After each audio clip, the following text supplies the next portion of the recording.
Hello, everybody. Welcome into another edition of the Computer America Show. It's our All Linux show with Marcel Gagné. Marcel? Can you hear me? I hear you now. Okay. Oh, thank goodness. Holy cow, what was going on? I don't know. Until showtime. It was like your third drop.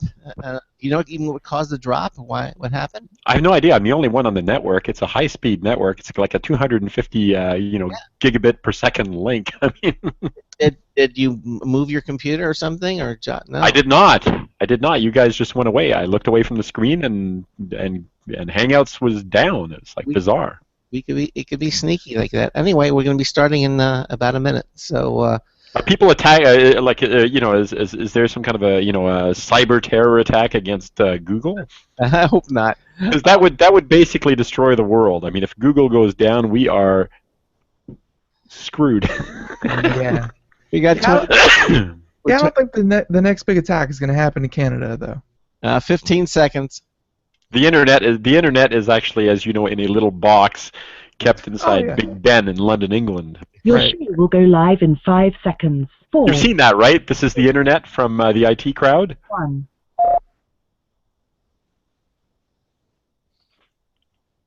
Broadcasting live. It's America's longest-running national radio talk show on computers, Computer America. Hosted by national columnist Craig Crossman. Look for Craig's weekly column in your favorite newspaper. This show is being beamed nationwide at ComputerAmerica.com. Keep it here for technology news, computer products, guest interviews, and your phone calls. You're listening to Computer America. Hello, and welcome into the Computer America Show. It's the nation's longest-running, nationally syndicated radio talk show on computers. Computer America is heard around the world and coast to coast. And I'm your host, Craig Crossman. And I'm your co-host, Ben.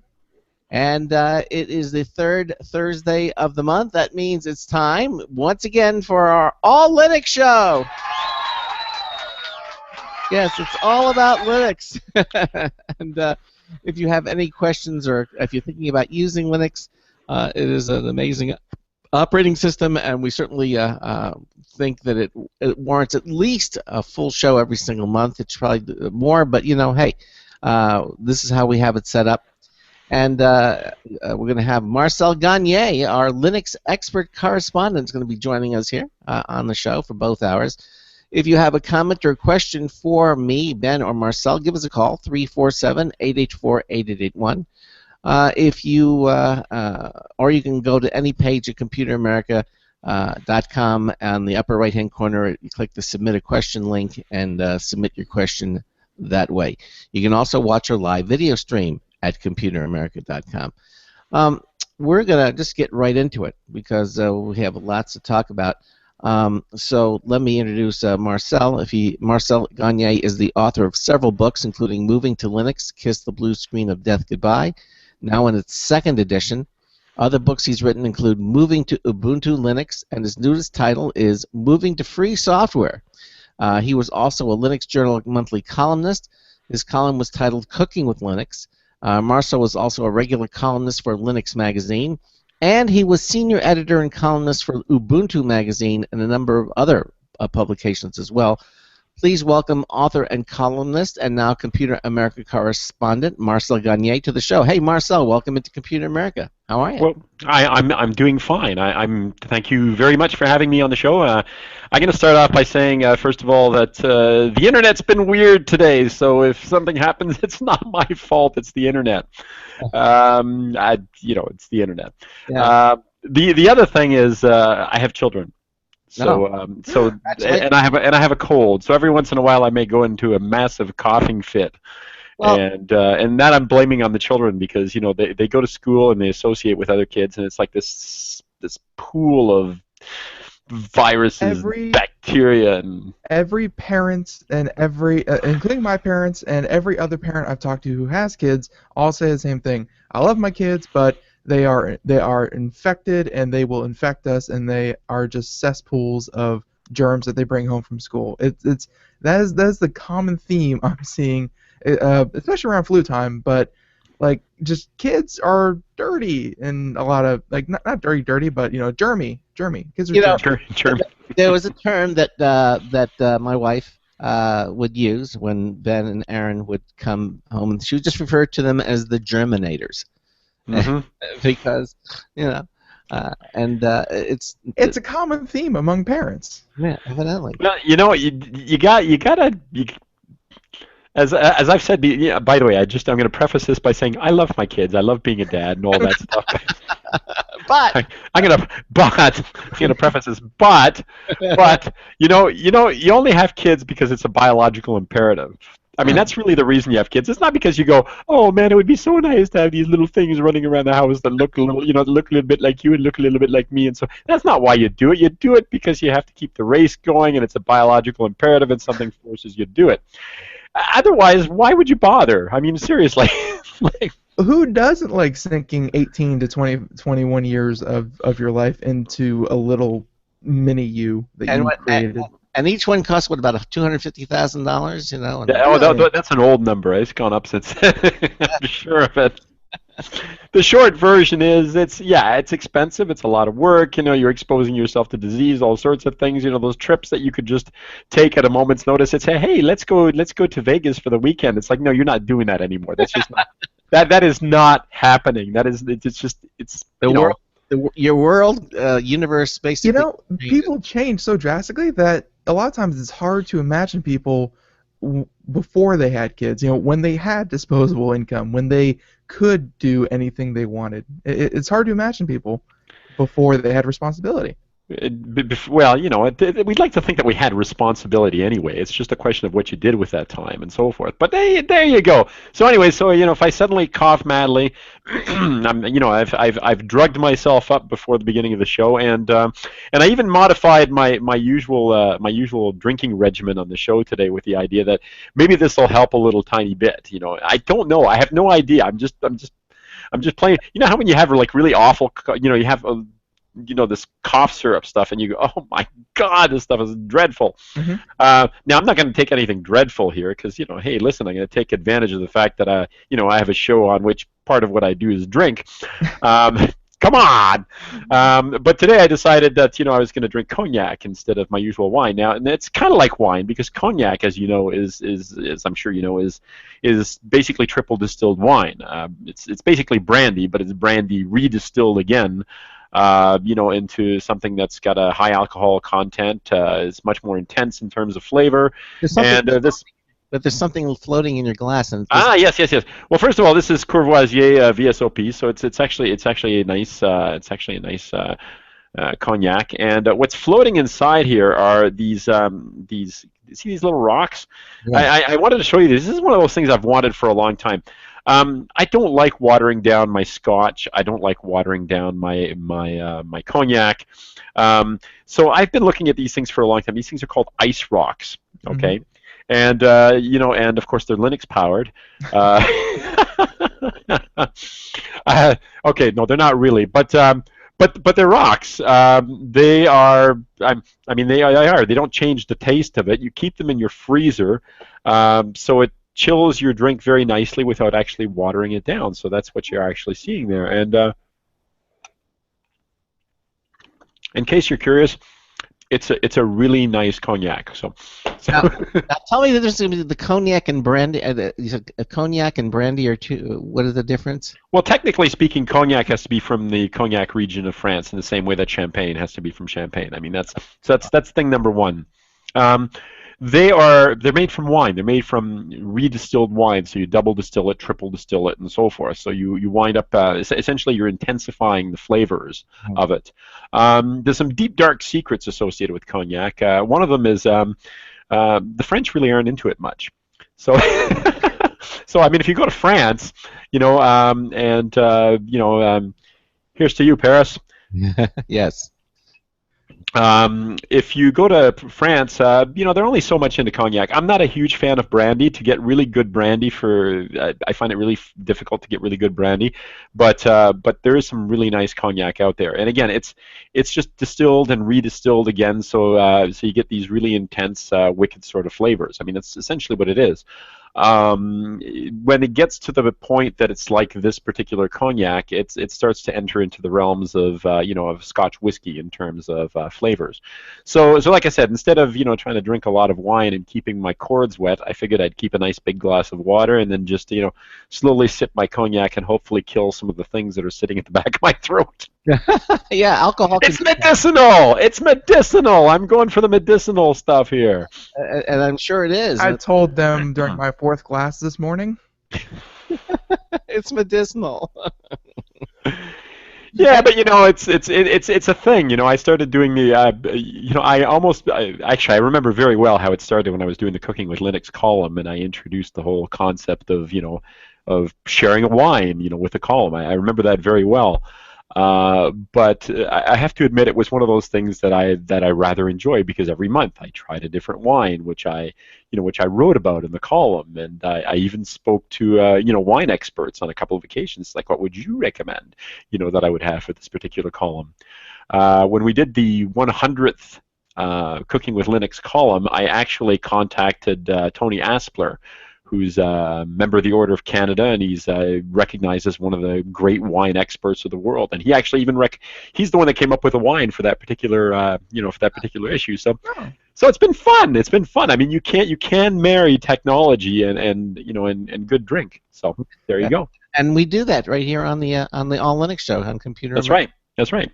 Well, so there you go. Everyone reviews stuff and everyone talks about stuff, but I mean, you put your own little personal spin on it, and people like that. People like personality. Yeah. Yeah. Apparently, occasionally, even mine. So let me just yes. Let me just mention quickly that if you go to our computeramerica.com there and you read, you'll see the Marcel's and All Linux show up there. You click on that, and one of the things you'll see is a link that says Cheat Notes, and that, if you click on that, it'll open up a Google Docs document.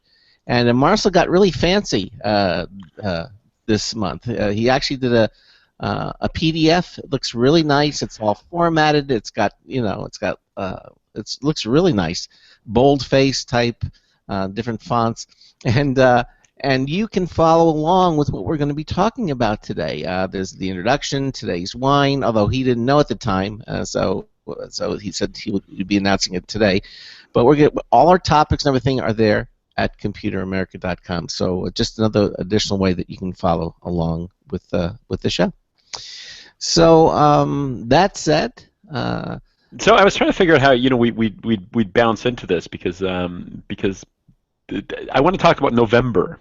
Okay, November for some people is Movember, right? And it's like the month where you grow facial hair. Right. And I don't know about you, Ben and Craig, but I don't do facial hair very well. I'm trying. I mean, obviously you can see it. But yeah, I can see. You're trying to do that evil overlord sort of goatee thing happening there. Right. I see you working on that one there. You just got to develop the evil the evil warlord voice, and you're not there yet. You got to work on it. Evil warlord. No, see, I kept the prepubescent 12-year-old girl voice, and I kept it, so it matches. Yeah, it's nice. Well, all right. On that note, so it's Movember, and and I don't even remember where this starts. It's there's a charity thing. It's sort of like right. the ice bucket challenge. It's like originally it was a charity thing, like we're raising money for something or other. I don't know which one it is for Movember. Somebody could look that up for me. And I feel, hey Ben, you have the internet. Hey, we all have the internet. What is Movember all about? I believe it's. What is Movember about? I believe it's a testicular cancer awareness or something. Men and women across the globe to raise awareness for the funds for men's health, specifically prostate cancer, testicular cancer, and men's mental health. Well, on the mental health front, I'm done for. In terms, but I'll try to take care of the other things. We do our best. Anyway, so that's what Movember is about. But I once tried to grow a mustache, and I don't know if you noticed, but my now that we have video, my my eyebrows are barely visible. they're kind of blonde. So now they're gray. Actually, they're graying now, but they were blonde. So if I tried to actually grow a mustache, it came in partly blonde as well, so you couldn't see it, and it was sparse and so forth. So a few times in my life, I actually tried to grow facial hair because I thought, hey, it'll look cool. And I'll tell you this now. I'm going to admit something, okay? And this is true confessions here. When I was a teenager, late teens, so I'm talking like 18, 19, I was trying to grow that first mustache, and it was barely coming in. I was actually using eyeliner to try to darken it up so that it would actually show up. Wow. I'm serious. See, true confessions. You never thought you'd hear me say something like that, but there it is. That's quite the confession. That's anyway. So I can't do Movember. I can't do Movember because no one would know. They just wouldn't know. Anyway. Honestly, half the fun is just doing it to be part of the experience, and it's kind of fun to see at the end of 30 days, 31 days, whatever November is. I don't know, but September, April, June, November. So yeah, I didn't want to go through the whole rhyme, but but it's kind of fun to go through the whole month, and then you look around and you see guys who are like me who grow a little patchy thing. You're like, oh, look at that, and you look over at the next guy, and he's sporting this 2 foot long beard bush, and you're like, what the heck, man? It's just fun. It's fun. Yeah, and obviously, as you say, there's the awareness thing. Although we all had to go look it up, except for Ben. Apparently, Ben Ben seemed to know what it was all about. That's probably because he purposely grows his hair for that reason, right? Oh yeah, there had to be a reason behind it. So you kind of look it up once, and it's really supporting awareness for something so serious, and you're like, oh, okay, I'll never. That's burned into my mind. Well, November is also NaNoWriMo. NaNoWriMo, National Novel Writing Month, and it's the idea is that you make a pact with yourself and other people. You publicly humiliate yourself by saying, look, over the course of this month, I'm going to write a novel, and by definition, a novel in NaNoWriMo. And you have to do it like from November 1st to November 30th. You've got to finish a novel in that time, and a novel is 50,000 words. So you got to write 50,000 words in a month. Now, that's a lot. Yeah, it's a lot. That's a lot. I mean, writing is hard. Like I've written a lot of words in my life. I've written, a few, certainly a couple million words at least, maybe more. Haven't bothered actually sitting down and counting, but it's bloody hard work. I just want to point out to anybody out there who, I'm just going to pop off a novel over the weekend. No, you're not. But you only write 50,000 words in a month if you really put your mind to it. So so part of what we're doing this month here, or part of what I'm doing this month here is on the Linux show. Believe it or not, this is where the tie-in happens. Is going to have to do with writing and words and putting words down on paper or in a word processor, as the case might be. So NaNoWriMo, writing a novel in a month. Wow. Quite the challenge, and so I guess the tie-in is Linux can help you do that? Well, the tie-in is sort of like that. So I decided that I do write, and I've actually written and published fiction in the past. In fact, among the other things that I've done, I've been editor of I published a science fiction anthology called Transversions with my wife Sally, and I've also co-edited other science fiction anthologies. I've published some science fiction short stories as well, and somewhere back there, of course, while I was busy writing books on Linux and open source and so forth, I occasionally, wrote some science fiction short stories and wrote a novel and a half in there somewhere. So, but part of what happens, of course, is it's while people are paying you to write other things, you sort of put the stuff that you keep telling yourself you're going to write at some point on the back burner. So I thought this month, I'm going to take advantage of the NaNoWriMo thing and actually, try to do some real hardcore fiction writing for 1 month. And I hung out with some friends of mine last month, month and a half ago, we had a writers' retreat thing where a bunch of us writers basically got together at a friend's house, and we sat down and wrote. And I know this sounds really bizarre, but you've got a room full of quiet people all sitting there with a computer in front of them, and they're all typing for several hours. Then you break for lunch, and then you go and you type for a few more hours, and then you break for dinner. It sounds bizarre, but it's actually pretty cool. if you're a writer. You know, That is different because I mean writing. I think nowadays, at least for myself, I know for Craig, it's very much a an isolating experience. Like you sit in your office, you sit in your room, Mhm. and you type all by yourself, and you come out, you see people, you wave to them, you get something to eat, and you go back to writing. I mean, it's very isolating. So it's a little bit different to go to a room and associate because you're next to them, but not associate because you're busy writing. But that's different.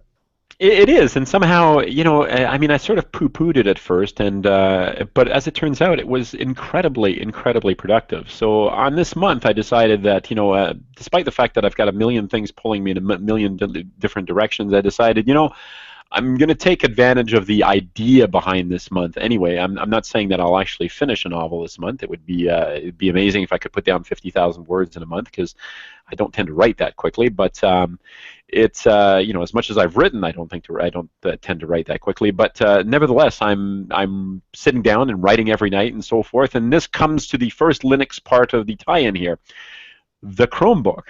I don't know if you remember, but well, of course you remember. But it was like 4 shows ago or something like that. I picked up a Chromebook because I wanted to get a feel for the Linux desktop experience. That is the Chromebook, because of course Chromebook is like the Linux desktop that nobody really knows about. It's insanely popular, especially in schools, universities, and so forth. They outsell notebook computers.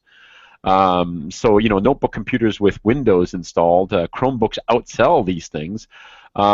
They're incredibly popular, but they run Linux. I mean, that's actually what these things run.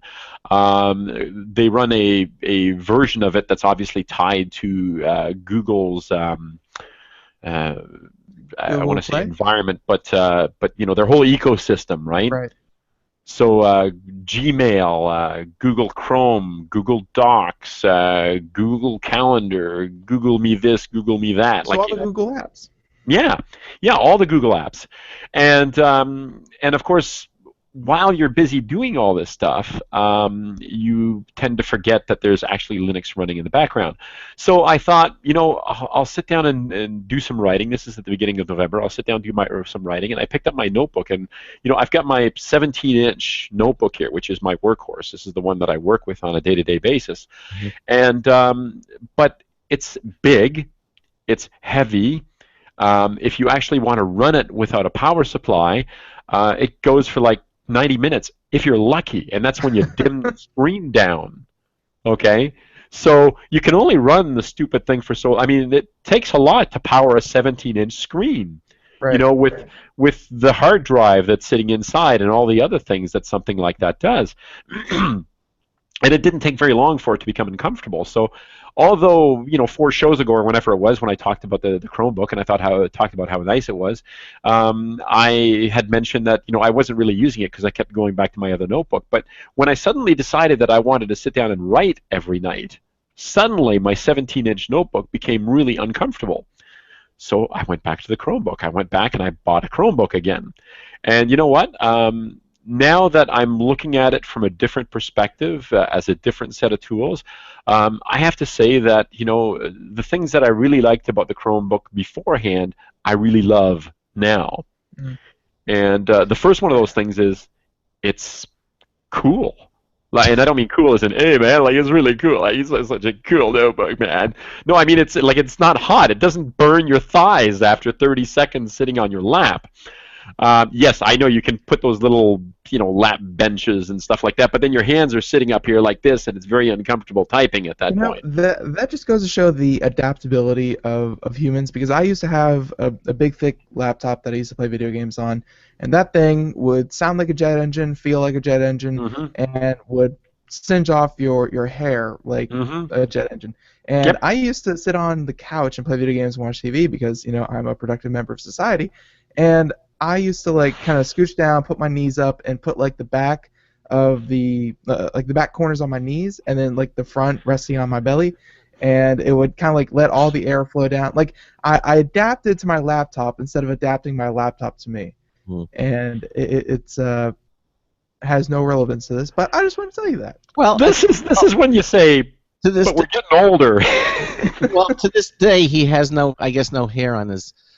On his I don't want to know. I don't want to know. I don't want to know. Ladies. Too much information. I don't want to know where Ben has hair and where he doesn't. We're learning a lot today. It's nice. Don't make me laugh. Please don't make me laugh. Okay. Oh man. Anyway, so yes. So it's cool. I mean this thing generates no heat. So like you've got it sitting on your lap and it's really, really cool. And of course if you're working on your book or your document or whatever in Google Docs, you can continue doing that in Google Docs. And which of course is one of the Google one of the central Google apps that's sitting on this thing. And of course the other thing that I complained about with my 17-inch notebook over here is the 60 to 90 minute battery life. Well, with the Chromebook, the thing will go like for 8-9 bloody hours on a charge. This thing just keeps on ticking. You don't have to worry about the batteries running out on it anytime soon. If you have to get up to do something or whatever, you just close the lid. It goes into hibernation. You open it up, and it's back and running 2 seconds later. I mean, nothing is this fast in terms of to do what I've been trying to do this National Novel Writing Month thing, to play the NaNoWriMo game.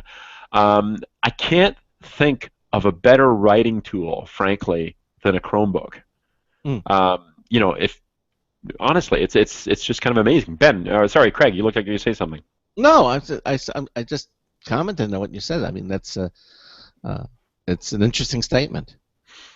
Yeah, so I'm back to the Chromebook for that reason, and one of the things that I should warn people out there is because you're doing everything online. Of course, the internal storage tends to be fairly low.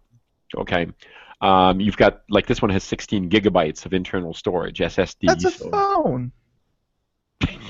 Really? That's equatable to the storage amount of a phone. Like, that's like the lowest grade of the iPhone 6s. You can't even get 16. I don't think you can get 16 anymore. You're right. You can't even get. It's 32, 64, or 128. Yeah. I agree, but the thing is, everything you're doing is online, and you're not installing any apps on this thing, right? Right. Yeah. Right. It's not. I mean, on a phone, you download and install a whole bunch of apps. I don't know about you, but on my phone here, I mean, I've got a couple of games. I've got Minecraft, Survival Craft, and I've got Dominations on here. But Dominations is cool, by the way. I don't know if it's better than Clash of Clans. My son is going to hate me for saying that, but Dominations, it's like Clash of Clans, only better. How's that for a digression? I mean, Clash of Clans has really good marketing, though. It does. Man, if I could only get like 1/100th, like 1/10 of 1% of what Supercell pulls in a day. Holy crap! Right. That would be awesome. That would be awesome. I gotta hand it to those guys. They, wow. Hats off to Supercell, but still, Dominations better than Clash of Clans. Just saying. Anyway, I'm digressing.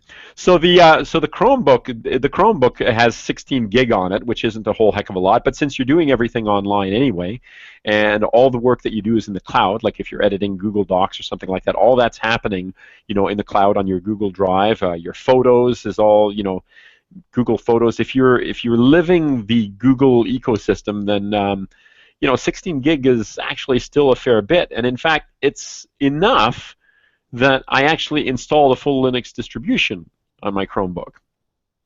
Wow. And yeah, this is actually relatively easy to do. I don't know if I threw the links to this particular one in there, but I may have done it on when we talked about the Chromebooks on the show. But there's a tool called Crouton. Hey, doesn't that sound very French? A petit crouton. We get a little crouton on top of the Chromebook, and then we execute it, and then we can install a Linux distribution. No, and I'm allowed to do that because I am French. Anyway, it sounded authentic. Yes, actually, it's I actually have a very good French accent because it's like a first language to me. But do you speak French? I do. Oh, I do. It's the first language to me, dude. I'm not kidding. He thought you meant the fake accent was your first language. When my wife met me, many years ago, before she was my wife, at a place where we worked, and I thought she really didn't like me at all. She didn't even clue into the idea. She says, that I could possibly be a French guy. It's like Marcel Gagné. It's like one of her friends said, Sally, his name is Marcel Gagné. Like, does that not sound French? So just because I don't sound French, I don't have a French accent when I speak English. So there you go. Right. But anyway, Crouton. Yes, exactly. So there's this program called Crouton that you can install on your Chromebook, and after that you can install a full Linux distribution. Now you got to be careful. You want to get one of the Chromebooks that's running an Intel type distribution, and what you do is you go into developer mode on your Chromebook. Mm-hmm. Which of course violates a whole bunch of different warranties and so forth, but yeah, whatever. And at that point you can install a Linux distribution, and if I don't have that in there, I will actually add it to the notes. Ben, if you want to beat me up on that and say, Marcel, please add the Crouton information. But I did include it once before when we did the show on the Chromebooks. You can install it that way. As it turns out, that gives you access to that whole thing takes maybe another 3 gig of space to install a full Linux distribution. Well, Marcel, we're at the bottom of the hour, and we're going to take a quick break, and then we'll continue on. You're listening to the Computer America Show. It's our All Linux show with Marcel Gagné here for both hours. We have another News Tips Bulletin review coming up as well. We will be right back with more Linux here on Computer America. Sometimes disaster strikes. Data can be lost due to many different reasons. Accidental reformatting, power spikes, virus attacks. Zero Assumption Recovery provides a suite of highly effective and thorough data recovery software for Windows operating systems. ZA is suitable for home users and small businesses who need a powerful data recovery solution for Windows and Linux file systems. Go to z-a-recovery.com. Sometimes disaster strikes. Data can be lost due to many different reasons. Accidental reformatting, power spikes, virus attacks. Zero Assumption Recovery provides a suite of highly effective and thorough data recovery software for Windows operating systems. ZA is suitable for home users and small businesses who need a powerful data recovery solution for Windows and Linux file systems. Go to z-a-recovery.com. Hi, this is Craig Crossman, host of the Computer America Show. You have important meetings to schedule. Your company's getting ready for its IPO, and you're in charge of the PTA fundraiser this month. So how do you coordinate everyone to be available at the same time? Are you still using emails, phone calls, even text messages to schedule meetings with a group of people? How's that working out for you? Not so great, huh? It's a fact that every day, millions of people suffer from scheduling headaches. Well, with Doodle, scheduling meetings with a group of people is quick and easy. With Doodle, you can easily propose available times to each member. Each one checks off the times that they are available, and then you simply pick the time that works best for the group, all in an easy-to-read display that integrates with your existing calendar. Nothing could be more simple. Give Doodle a try for free, and like millions of Doodle users, you'll truly see how easy it is to find the perfect date and time for all your meetings. That's www.doodle.com.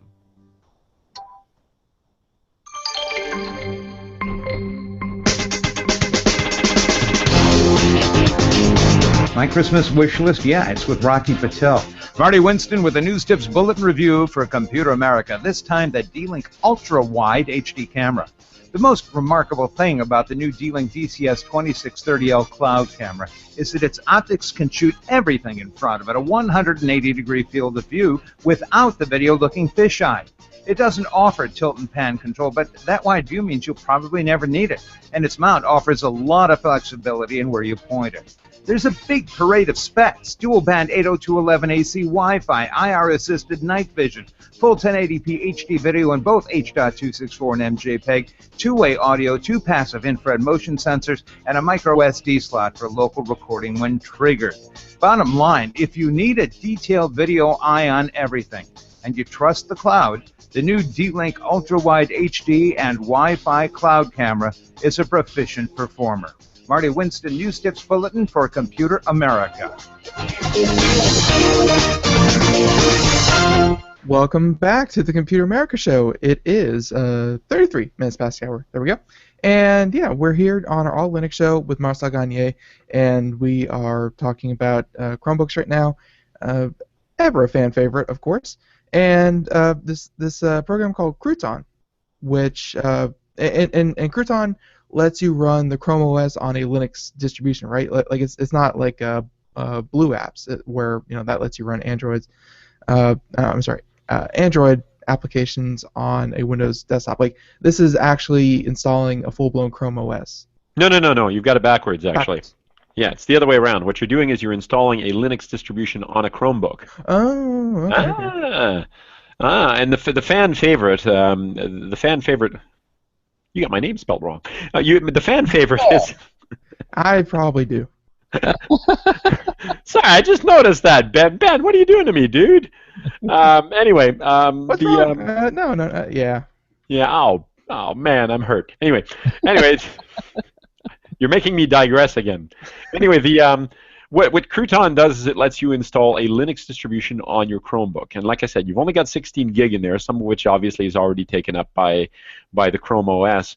But it's not necessarily it's not that big. So what Crouton does is you can start a CH root, or as in change root. In other words, you're creating an isolated environment in the Chromebook, and that isolated environment can run, pretty much whatever you like. Now, so you install Ubuntu, say, or a low footprint version of Ubuntu, like Xubuntu or something, or Lubuntu, or for that matter, if you want, you can run a full GNOME or KDE version of the distribution.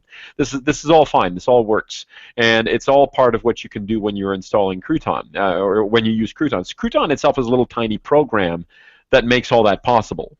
Okay, that makes it possible for you to do all that stuff.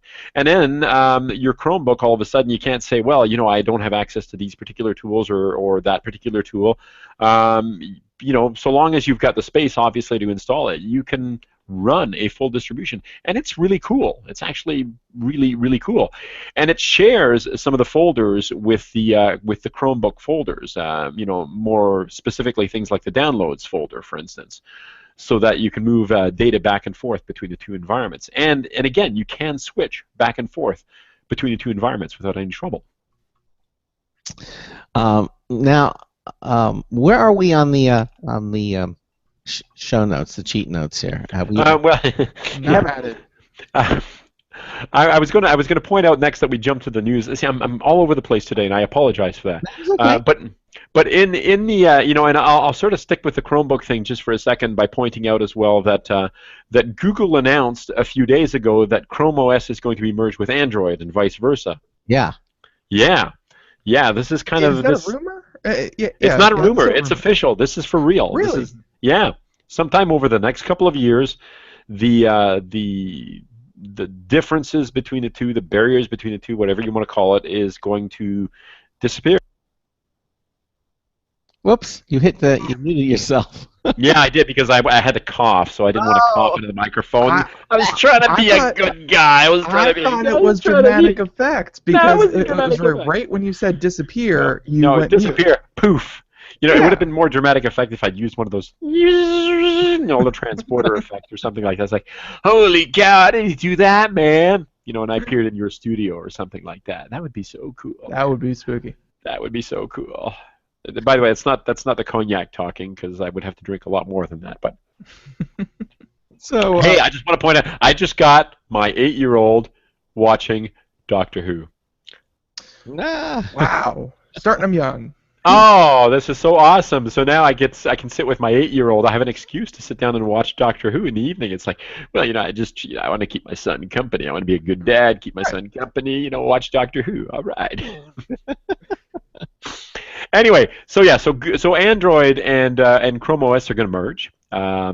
And however, that said, you can actually, at this very day, if you want to feel what that's like, so let's say that you're running your Linux distribution, you've got the Chrome OS browser or something like that, you can actually go into more tools. You know how you click those three little bars in your Chrome browser?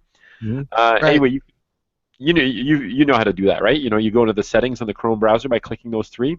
Well, go to extensions, and what you can do up there is, if you go over to extensions, you'll see there's a little checkbox at the top that says developer mode. Now, I love this whole developer mode because this is how you install Linux on a Chromebook, okay, by turning on developer mode. And, of course, anybody who's ever hacked their cell phone knows how to do this as well. But you can do it with the Chrome browser as well. And if you do that, you can download a runtime called Archon, A-R-C-H-O-N, which makes me think of an old Star Trek episode, Return of the Archons. Yeah, it does. Anyway, yeah, it does. It's a Star Trek fan, like that. Way to go, Craig. Anyway, yeah, Return of the Archons. Then you got Archon Custom Runtime, which actually allows your Chrome browser to install, as extensions, Android applications, which you can then run inside your browser. It's pretty cool. Very cool. It's pretty cool, and there's a lot of them out there. I should throw that link in there as well, because I've got a link to basically a list of all sorts of applications that work really, really well, some that work kind of, and some that don't work at all. That you can actually run inside your browser. So you can already extend the functionality of what you might be running on a Chromebook in that way. Now, so the two are going to be merged. That's one of the big news stories that's happening in there. Since I'm giving props to Google, we'll go back to the news, the Linux news stories.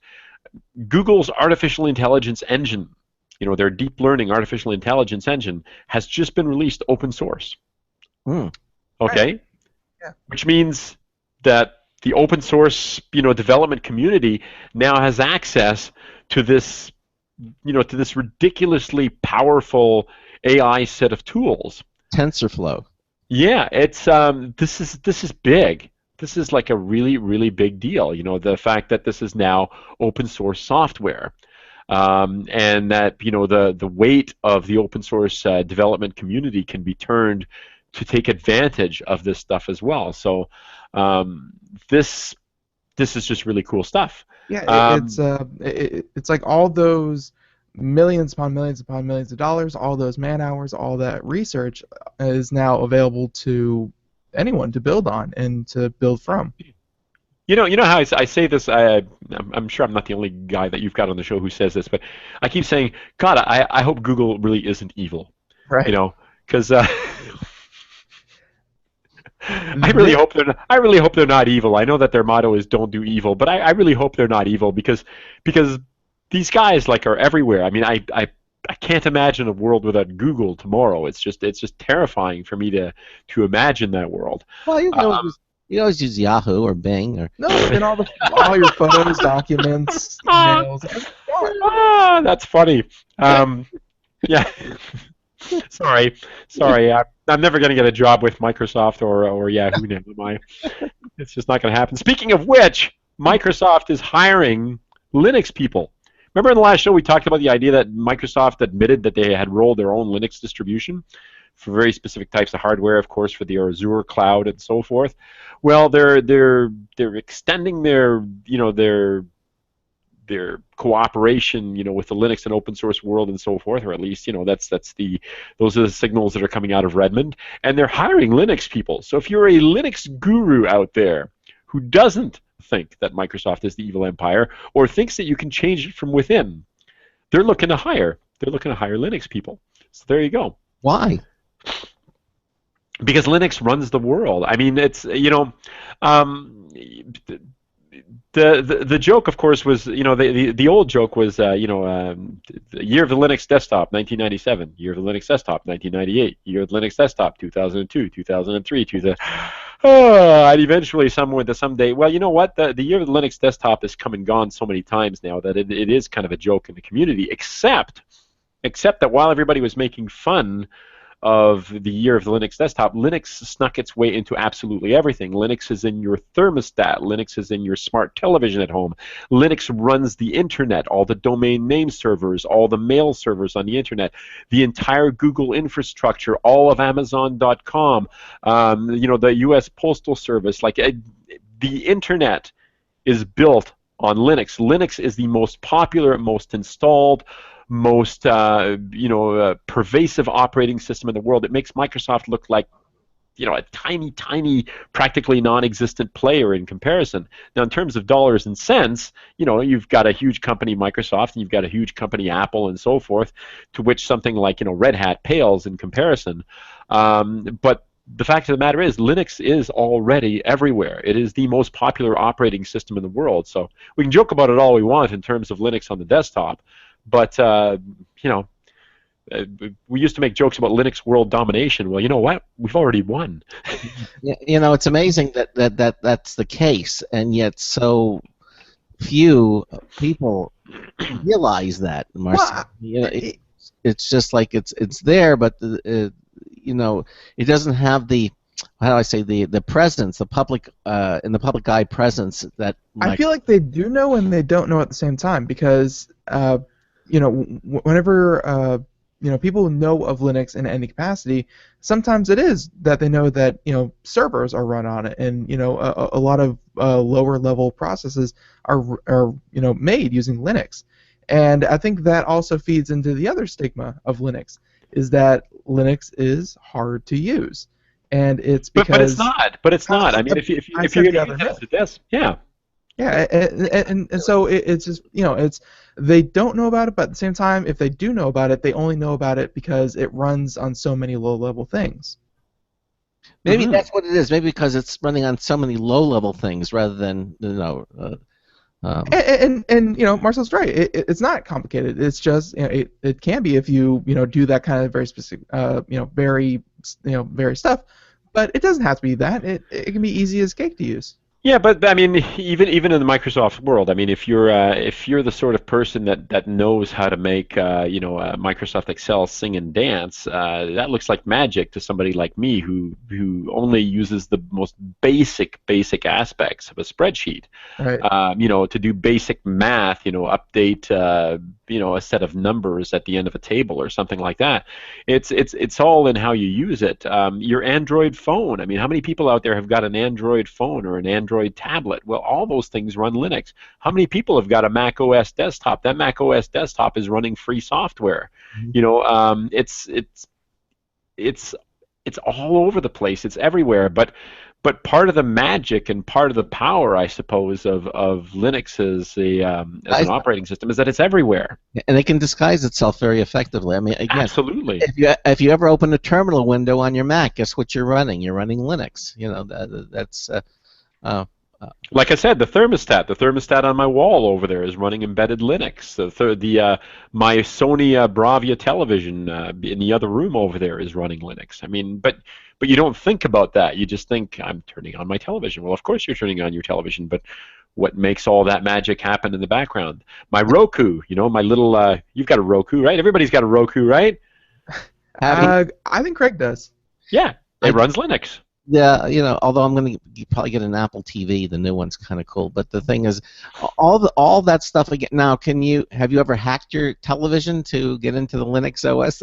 No, but I've hacked my set-top boxes. I hacked my before I had my Roku. I've hacked my Roku.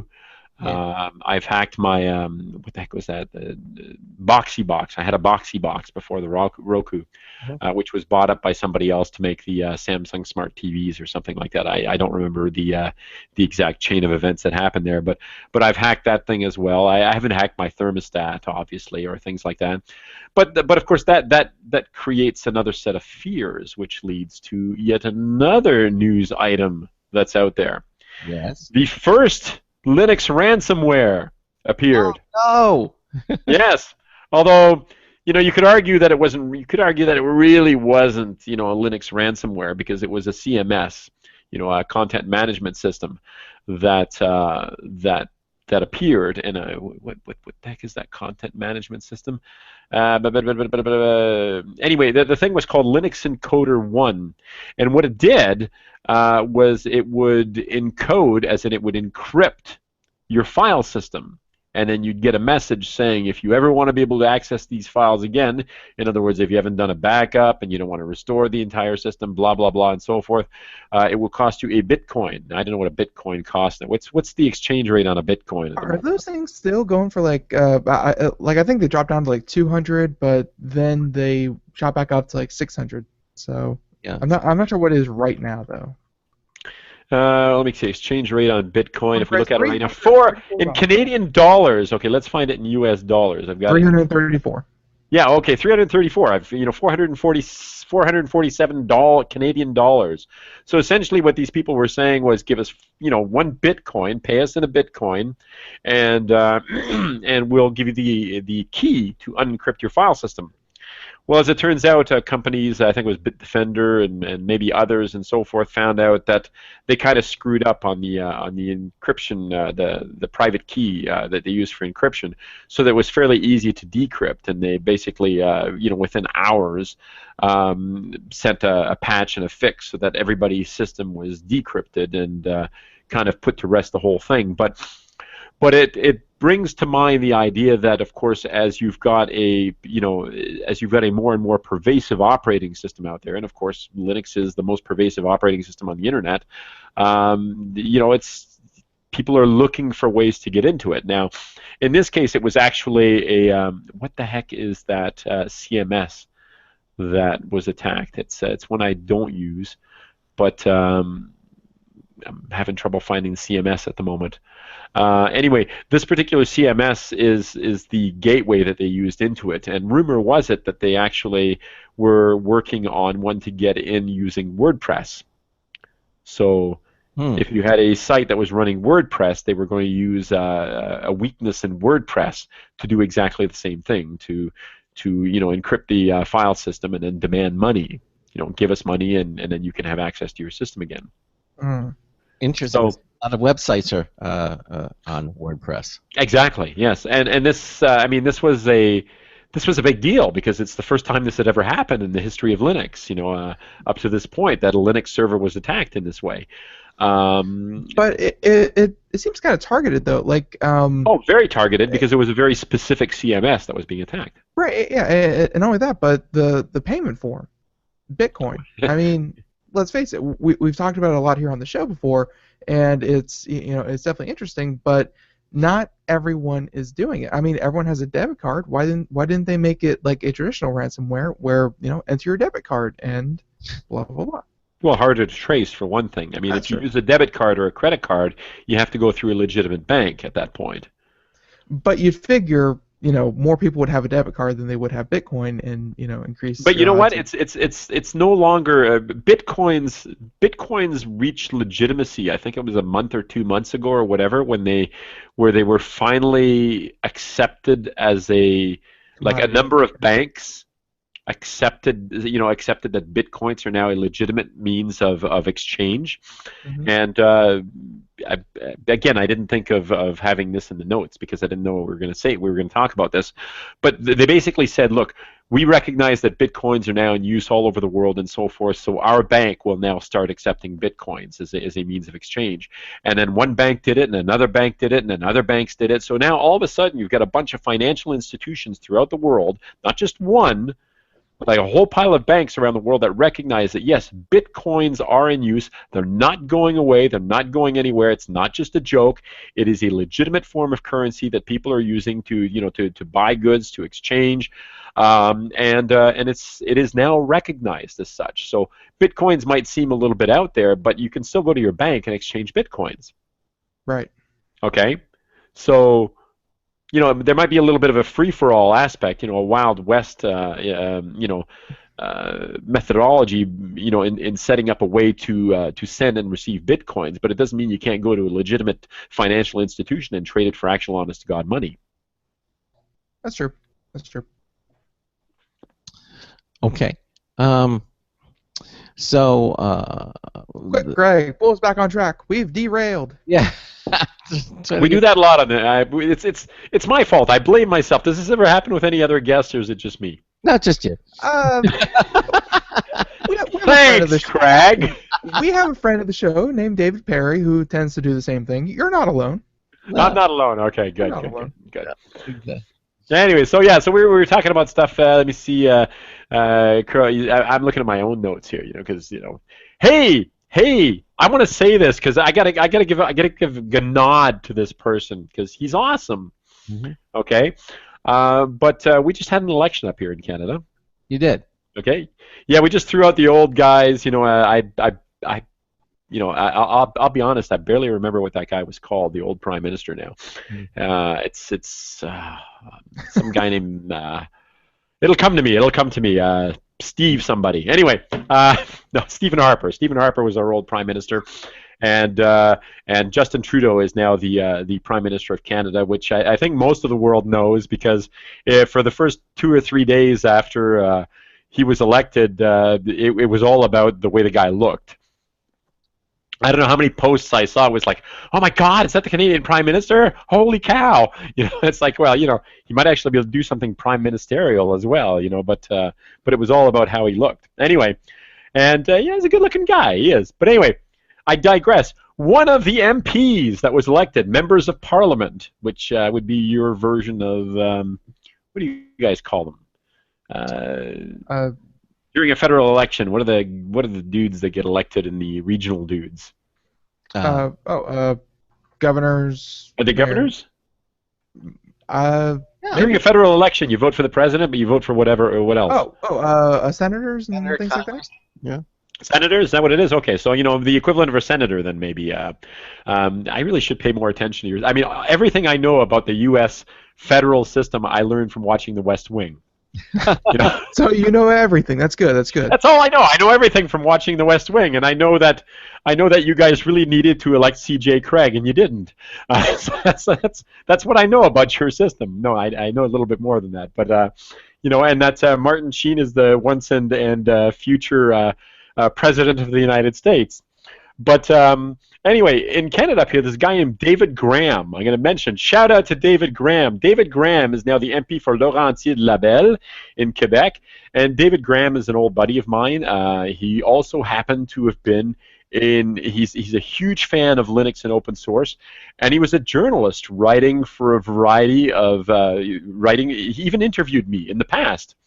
When he was a Linux / open source journalist.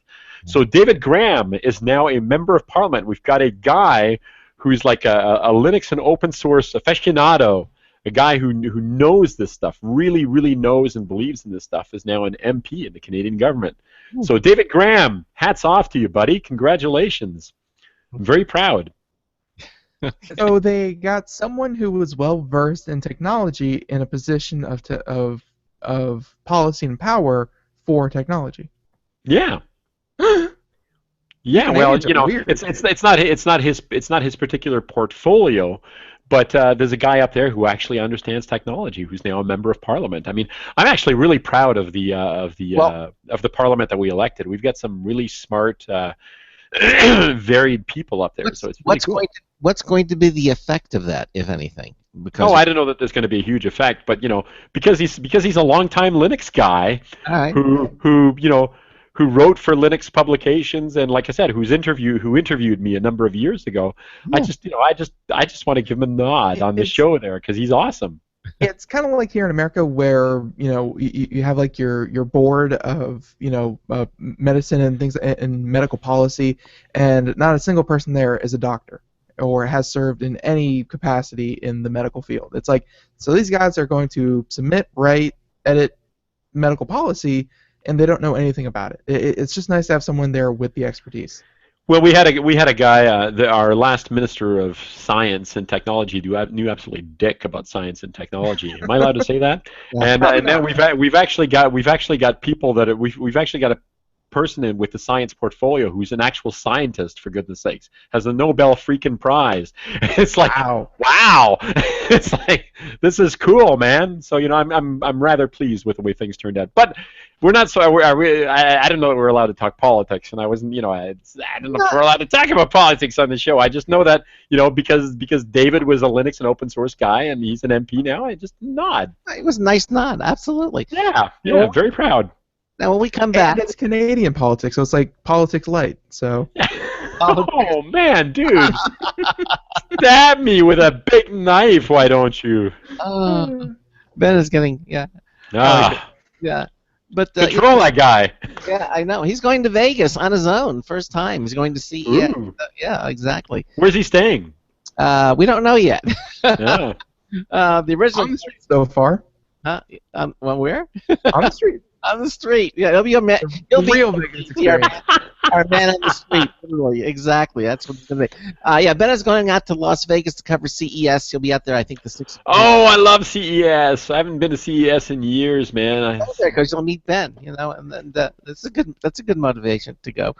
He's going to be covering. I need another motivation to go. You know what I'm saying?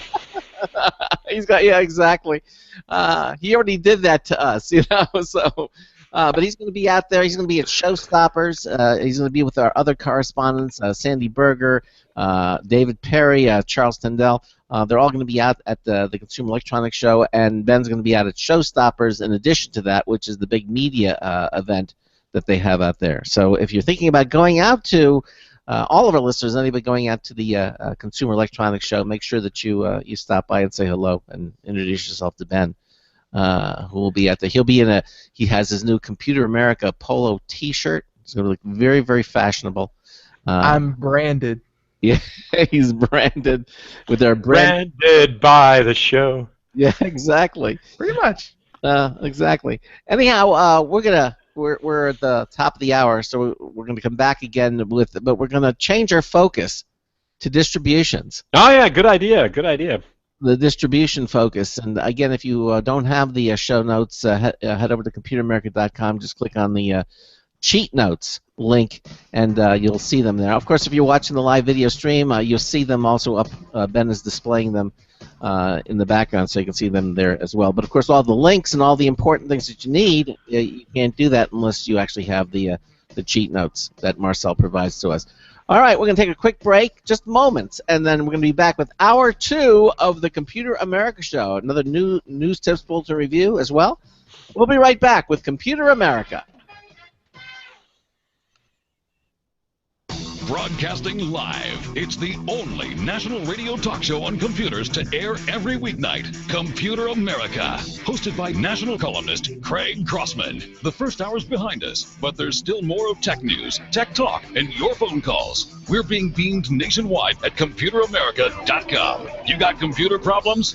Bring them on. You're listening to Computer America. Computers run the world, and we run computers. Call us or send us an email to live@computeramerica.com. Hello and welcome into Hour 2 of the nation's longest-running, nationally syndicated radio talk show on computers. This is the Computer America Show, and I'm your host, Craig Crossman. And I'm your co-host, Ben. And Marcel Gagné, the guy doing the whole thing with his fingers there, continues on with us. It's all Linux on today's show, both hours, all about Linux, Linux and more Linux. If you have a comment, question, 347-884-8881, or just go to our question submission page on any page at computeramerica.com.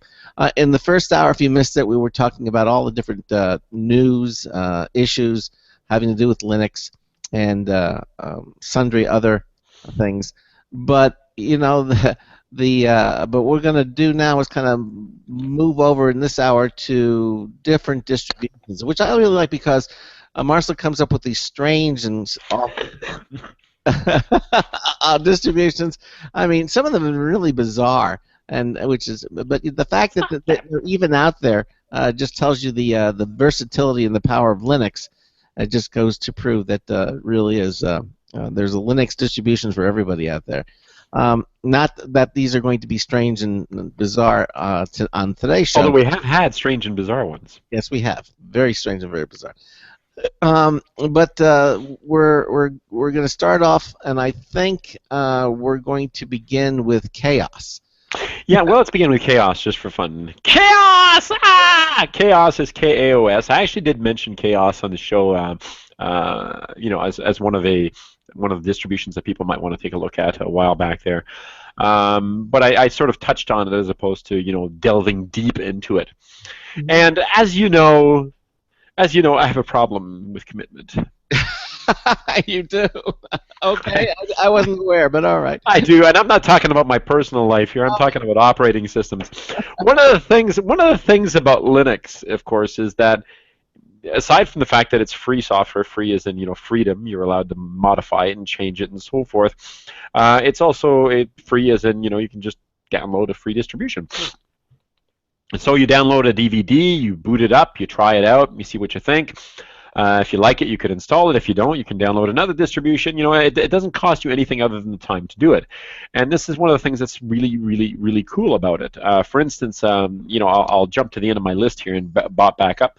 Fedora 23, the latest version of one of the great operating systems of the Linux world, has just been released, and it's available as you would expect as a free download. Now, Fedora was a project that was let's call it an offshoot, but was supported by and worked on by Red Hat Linux. So the company Red Hat Linux was and has been associated with Fedora Linux.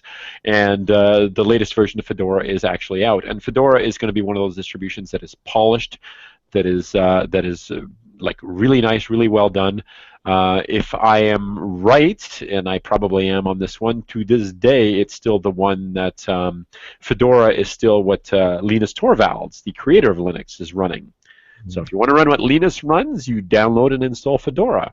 He had some harsh words, and he had some harsh words, I believe, not a couple weeks ago. Linus always has harsh words. He's one of those guys. In fact, it's hard to have Linus make a pronouncement in the news without somebody saying Linus was mean. He was mean. He is mean. He called out everyone for their bad coding language, or at least their bad practices. Yeah, he's he's not a touchy-feely kind of guy in the I'm not saying that aren't some wrong things, and this isn't me beating up on Linus. Here we're digressing again. Here we go. But Linus is a guy who basically speaks his mind, and he's not what you'd call a touchy-feely social modern manager type of guy. He's a coder. He's a geek. He's a guy who sits behind his computer and does stuff. And unfortunately, depending on whether you're from the managerial school or you're from the we just want software that really works and does really good stuff camp, you've got a guy who is just as likely to shout and issue profanities about the way things are going mm-hmm. as he is to turn out the next masterful piece of code and so forth.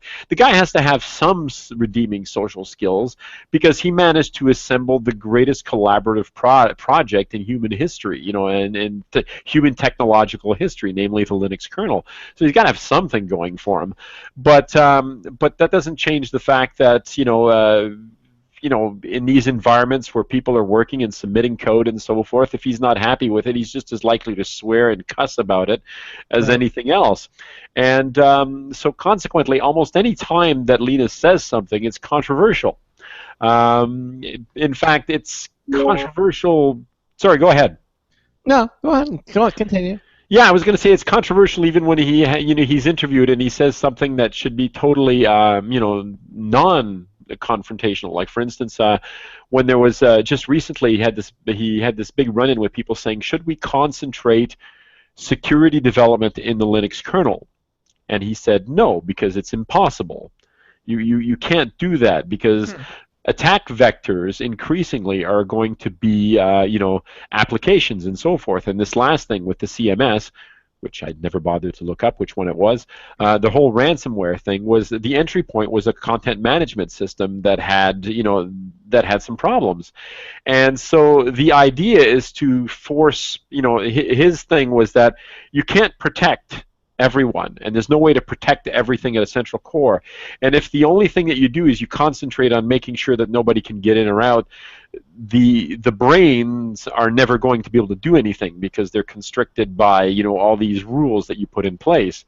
So yeah, you do your best job and so forth, but it's never going to be 100% secure. So all of a sudden, something that, if you stop and think about it, makes perfect sense, becomes controversial, because the guy who is behind this incredibly secure operating system, and let's face it, I mean, compared to everything else on the planet, Linux has been a veritable Fort Knox. He's saying that you can't protect against everything. Well, yeah. I guess people don't like hearing it, but it's pretty obvious. It's pretty obvious, and of course Linus was swearing when he said it. So. Oh yeah. He was really upset, evidently. And this happens all the time. So I mean, like I said, I mean, if you want to put a Google News alert, I don't know if you guys do Google News and have a bunch of alerts. I do that because there are things I'm interested in, and if there's a news story, I want to see a Google News alert on it. But if you want to put news alerts on Linus Torvalds, it's always going to be about him upsetting somebody or him swearing at somebody or whatever. So the guy's brilliant. The guy's brilliant, but he may have anger management issues. I don't know. We should have him on the show. He sounds fun. Yeah. I met him once back a million years ago when he wasn't yet tired of being a rock star. And even then the guy was getting mobbed, so it was kind of bizarre and interesting and so forth. But he was still going to Linux shows back in those days. I don't think he actually really does that much these days. But yeah, try to see if you can get him on the show. I don't know if you'll succeed, but try to get him on the show. If we do, would you like to be on that show with him? That would be freaking awesome. Notice I didn't actually swear. I said fricking. I just want to point out, Fricking. That wasn't swearing. Did you guys watch Johnny Dangerously? I have never heard of that. It's great. It's a wonderful, wonderful movie. It's like this. It's like this homage to old gangster films, and it's got Joe Pesci. It's got Joe Pesci and Michael Keaton. Michael Keaton is the title character, Johnny Dangerously. And then you've got this guy, I'm trying to remember, you've got this mobster who swears constantly. He is always, always swearing. But the way that they did it in the show, okay, is they had him substitute words. So he said, this guy is a fargin ice hole. So it's like fargin, F-A-R-G-I-N, ice hole, I-C-E-H-O-L-E. I know what it sounds like. But he says fargin ice hole, and then he says cork sucker, C-O-R-K, like so skirting those lines. So the movie is still the movie still manages a PG rating even back all those years ago. It has a PG rating because the guy never actually swears. I'm being arrested today because these fargin ice holes and cork suckers are. So do you remember Battlestar Galactica, the reboot? Oh yes, not the reboot. No. Yeah, in the reboot they used frack, so they kept saying frack and fracking and frack you and stuff like that. It's like, so it was on prime time, but at no point were they actually swearing. It just sounded like swearing, right? Yeah, exactly. I remember that. I love that. That's awesome. Yeah. Great way to circumnavigate all the rules. For the record, for the FCC and I just want to point out, or whoever it is that controls this kind of stuff, never once on the show did I swear because I was using all these other words. Okay. That's right. You were. Excellent. All right, there you go. You're clean. Where were we? Distribution. Linus Torvald uses Red Hat. Yes, okay, so Fedora. No, not Red Hat, Fedora. Fedora. There you go. Yeah, so if you want to use the distribution that Linus uses, I believe to this day it's still Fedora, right. So you can download Fedora. Can I ask you one thing though on Chaos? I'm at the Chaos website. We're going back there. The Chaos US. It says it's the first thing because it says independent. It says Chaos is built from scratch. is a built-from-scratch distribution, comma, not based on any, and it doesn't finish. And I was is any what? It doesn't say. I'm guessing they mean on any other distribution. Let me just have a look here. It's right there on their homepage. Wasn't sure what that was, unless I'm seeing something different. But it was just. You can overlook a typo or two. Could be. I don't think it's a typo. I think it's just either I'm reading it wrong. Bad CSS or something, maybe. I don't know. Do you see it? Yeah. Might be a formatting issue. You're right. Could be. Yeah. All right. Now. Way to go, Greg. Marcel is hacking his brains out. I am. I'm really sorry. That's why I'm muting the microphone. That's okay. Because I think I just caught it. You know, Craig has this innate ability. I just got my business cards, and I'm not going to tell you where the flaw is, but within about 3 seconds, Craig says, "Oh, look at that! You messed that up." And you know that's nice to tell someone who just ordered 500 of these stupid things. And Craig just goes out and looks for flaws. I don't. They just leap out. That's just his personality. I'm a writer by trade. It's your personality. It just leaps out at you. You know what can I say? It's just type. I confess actually that Craig. I'll support Craig on this one. The whole I think it's a writer thing because to this day it's like I'm reading something and it's like you just sort of stumble over top of it. It's like, oh man, and I do that with like objects. It's like, you know, we'll go out shopping and you know, there's, you know, Sally will pick up a shirt that she says and it's really, really nice, and I'll go, there's a flaw on the sleeve over here. You know, it's like boom. You know, Ben, your mom is the same way. She'll catch a typo and just, you know, and picks it out. You know, no one asks for her opinion. Yes, chaos. Anyway, chaos. So on one of the shows there, I know I mentioned it, you know, as an alternative. But as you know, I've been running Netrunner for the last, I don't know, few months or something like that. And I started out by saying, I just can't commit. Mm-hmm. And because Linux is free, you know, I've tried lots of different distributions over the years. And I tend to actually install and stick with something for several months. So it's not like, you know, I run something different every day. Although I do try different distributions on a regular basis and things like VirtualBox and so on. One of the things I wanted to do when I downloaded Netrunner was as it turns out, there are a couple of different versions, as you recall. I mentioned there was a rolling release, and a rolling release gets repackaged like regularly and often, you know, with the latest versions of packages and so forth. So it's not what you'd call an altogether stable distribution, although it's stable in the sense that, you know, people use it and work with it on a day-to-day basis, but it changes often, and you have to be sort of ready for that idea. But I thought I would try that. I thought I would try the one which was sort of an Arch Linux-based version of Netrunner. But of course, when I downloaded it, turns out there were two different versions, and I didn't really pay a lot of attention, and I downloaded the one that was based on Ubuntu, which was okay. Except that, you know, I wasn't making the huge switch that I thought I was doing at the time. So, but I liked it. I liked Netrunner. I liked the way it looked. I liked the way it functioned. I liked the kind of software that they installed on it. I was pretty impressed with it, and so I ran with it for several months. But then, because I'm me, and this is the way I am with Linux distributions, it's like, you got to remember, I mean, I can get all the tools I want anyway. It's not like it's stopping me. It's not like any particular distribution is stopping me. It's just kind of like I've been looking at the same sort of screen, the same sort of layout, the same sort of design, blah, blah, blah.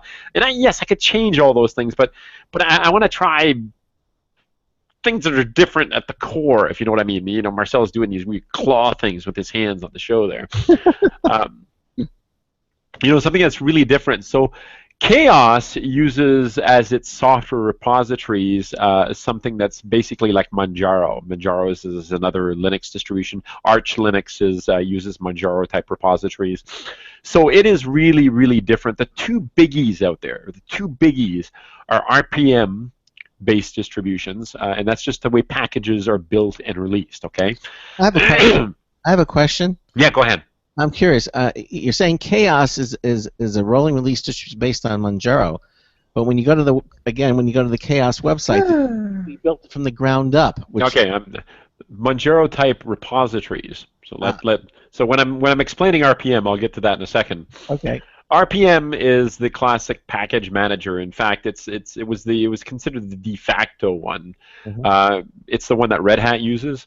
It's the one that SUSE Linux uses. It's the one that Mandriva, which is now they've gone through so many different names, Magios uses, and so RPM is used by a lot of different distributions. The Debian-based distributions use the deb packages, the DEB, in usually a tool like apt or apt-get or dpkg to install stuff. So you've got Debian, you've got Ubuntu, and all the different derivatives, including the version of Netrunner that I was using. Okay. Chaos uses a different type of packages. Now they rebuild all their packages. Okay. So they're not using the Manjaro repositories, but they're using Manjaro style repositories, in the sense that they use their own repositories, but they build, they use the same package manager, the same package management system, but they build it from scratch. Okay, so this was, in some ways, this was like a real departure, because it wasn't just based on Arch Linux like the Netrunner that I was going to install was. They're going nuts. They're going right to the heart of it and starting from scratch. And one of the things I like about it is it's very KDE centric. Now you can install the GNOME packages and so forth as well, but they're living off bleeding edge KDE Plasma packages, and of course that tends to be my desktop environment of choice. So when I started getting bored again with the idea of what am I going to run now? I've been running this for a few months and so forth. I started going back and looking at Chaos, and it's a radical departure for me. It's radical because the package manager really is different. I really have to suddenly start thinking differently in terms of, if I want to install something new, if I want to put in a different package, I have to think about it differently, because it's not the same thing. Like it's not the commands that I can rattle off in my brain in my sleep, to install something. And that would be like RPM, RPM-I to install something, or yum, to pull out a package and install everything on Fedora or OpenSUSE. And OpenSUSE uses YAST as well. Or on a Debian package, apt-get space install this, whatever. I have to think differently. Pacman space, hyphen capital S, and they've got their package manager. Their graphical package installer is called Octopi, OCTOPI, as in octopus, octopi. So all these things they're just different, So for me, aside from the fact that it is working very well, it looks nice and slick and and professional. Part of it for me is that it feels different. I have to relearn how to do things a little bit differently, and I've missed that. I haven't had to do that for a long time, if you know what I mean. Yeah, no, that makes sense. It does. I mean, if you're the kind of person who you describe yourself as, I guess, new and different, even with so many different choices of Linux distributions, I can definitely see where people kind of get into, this is where this is supposed to be, this is how this is supposed to work, and people kind of get into industry standards, even though there's not really an industry, it's kind of personal preference, but they get into these standards, and you're saying that Chaos kind of shakes a few of those, and it makes it feel a lot different. It does, and it's not like there aren't a few bumps in the road if you're gonna try to go down this road. I like to think that your Computer America listeners, you're gonna have a lot of hackers out there. The fact that they listen to the show, that they're looking to that they want to try all these, that I want to know about new software, I want to know about new hardware, I want to know about things that make my online life more interesting or more useful or better, will tend to be the sort of people who like the idea of hacking. So they're going to get this anyway. I'd like to think that a lot of them are going to get this anyway. But you do lose I don't know if lose is the right word, but you do run into a few speed bumps. For instance, because they're doing this from the ground up, so to speak, they've decided to heck with i386. So strictly 64-bit based processors. All right. So there's a bunch of stuff out there that's still being packaged up for 32-bit processors, and the one that comes to mind immediately is Skype. Okay. All right. Like, we're using Hangouts, and increasingly I've got a lot of people who use Hangouts, but I still have customers who still use Skype, Well, for whatever reason. Yeah, I mean, We're I use Skype right now. We're using it right now. I mean, Skype is the way we connect to one of our networks, the Blog Talk Radio Network. We're using Skype, although they are coming out with a higher definition audio facility, but they still haven't come up with it yet. But so right now we're using Skype to connect to the network. Weren't we trying to do the high definition audio thing last show? Yeah, no, not last show, but a few shows back we did. But then the whole It worked, then it didn't, and Right. and we all got emails from the chief architect over there, and he said we're revamping it, and we'll be notifying you when it comes he back. said the code. I remember stuff. I remember stuff. But because they're concentrating on 64-bit packaging, and that's the thing they're doing, Skype becomes a problem, because Skype is still being distributed as a 32-bit package. Mhm. Okay, it's all 32-bit libraries. There's no 64-bit Skype. Did you know that? No, I did not actually. Yeah. So if you've got 32-bit compatibility libraries, that you're using, this is all fine and dandy. But if you've got a 64-bit operating system that doesn't, that isn't even thinking about 32-bit libraries, all of a sudden you've got a problem with Skype. Now there are ways around that, as it turns out. There are Chrome plugins, and one of the things I've been experimenting with, and I have to admit it's quasi-unsuccessful at this moment, is running the Android version of Skype under Chrome. Yeah. And even Skype on a Chromebook. There are Skype clients, so to speak, but they're limited. Okay, they're fine if all you want to do is just do text chat, which for the most part, believe it or not, most people I talk to on Skype are just using it as a chat application as opposed to. I find that so surprising. I mean, because obviously Skype's supposed to be so cutting edge, and obviously 64-bit's been around for so how long, and Yep. Microsoft is hasn't done anything with it. If that's the case, or do they have beta? But I mean, the chat function is probably one of the better chat systems out there. I mean, sharing photos and videos and just texting people, it's very robust. And like you said, they recently made it so that it runs strictly like in a browser application. I think like you don't even need to download it. You can talk to anyone on any system using Skype chat. Yeah, the browser application, I should have another look at it, but the browser application had problems last time I checked. I noted it at the beginning, but I mean, I think they've just kind of embraced it that if you don't want to install Skype, but you still want to talk to people on Skype, download the browser application, and it's perfectly fine for just texting. All right. Well, I will check it out. Well, that's just it, though. I think you just said there's the key word. I tried a couple of Chrome plugins for Skype, which text chat worked perfectly on there. Right. Like there were no issues with text chat. There were issues if I wanted to use it, to do voice. Yeah. But not the best. No, not the best. So if you've got a Chromebook and you've got a or if you're trying to do the chaos thing, which I'm doing. By the way, the Skype thing is the only big problem that I've run into. If I can sort of take that back around again, Skype is like, it's the only issue, but it's because it's the one that I don't seem to do anything other than text chat on. It hasn't been a problem. I've been able to get around it. But I remember you telling us last month that you're using Skype on your cell phone, and it's cutting down your cell phone bill enormously. No, I'm not using Skype. I've got Skype as well. Yeah. But what I actually and I pay for like an annual, I don't know, $7 or $8 or something. It's cheap. It's dirt cheap, so that I can use Skype out on my phone. But for the most part, I use Hangouts. Yeah. I mean, I use Hangouts because on your cell phone. Yeah. Yeah, I have the app too. I haven't played around with it a lot, but it's sort of like is it like FaceTime on? I mean, is it video and audio, or is it just audio?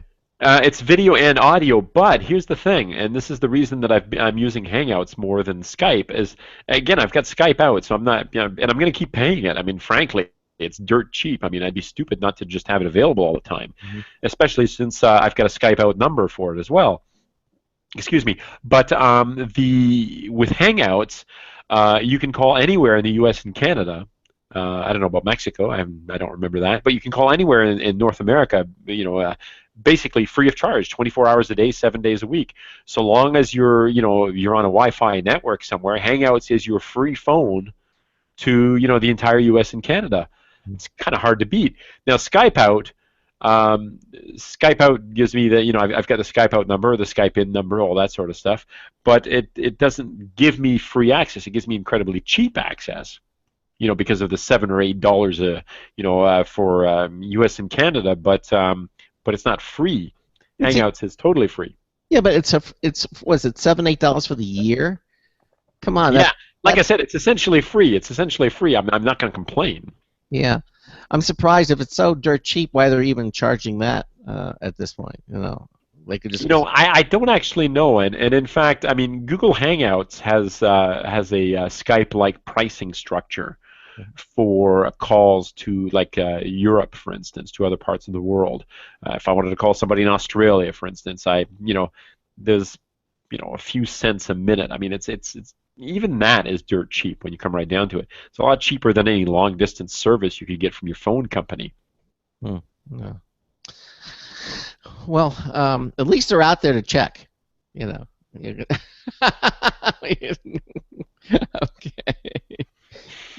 Did you choke on the water? Was that? No, it's the cough, man. I keep trying to suppress it, and there's a point where, it's like, you're suppressing it. I gotta mute the microphone now because I'm gonna cough. I can't help myself. It's got blood gushing from your eye sockets, You're almost across the finish line. Don't worry about it. The blood from my eye sockets is actually the alien entity that's trying to take over my brain. Just ignore that. You're watching too much Doctor Who.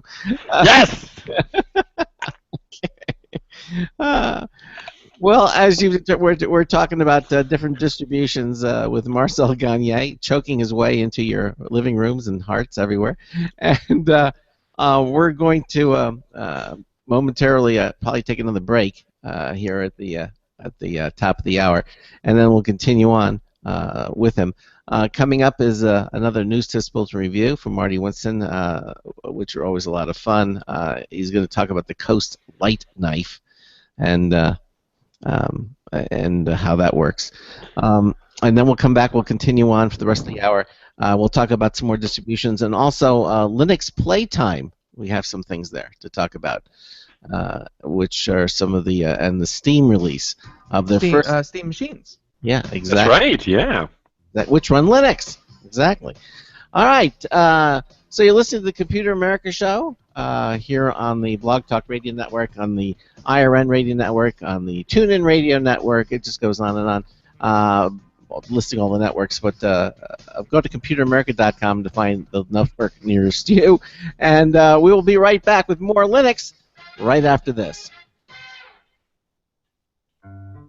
Hi, this is Craig Crossman, host of the Computer America Show. You have important meetings to schedule. Your company's getting ready for its IPO, and you're in charge of the PTA fundraiser this month. So how do you coordinate everyone to be available at the same time? Are you still using emails, phone calls, even text messages to schedule meetings with a group of people? How's that working out for you?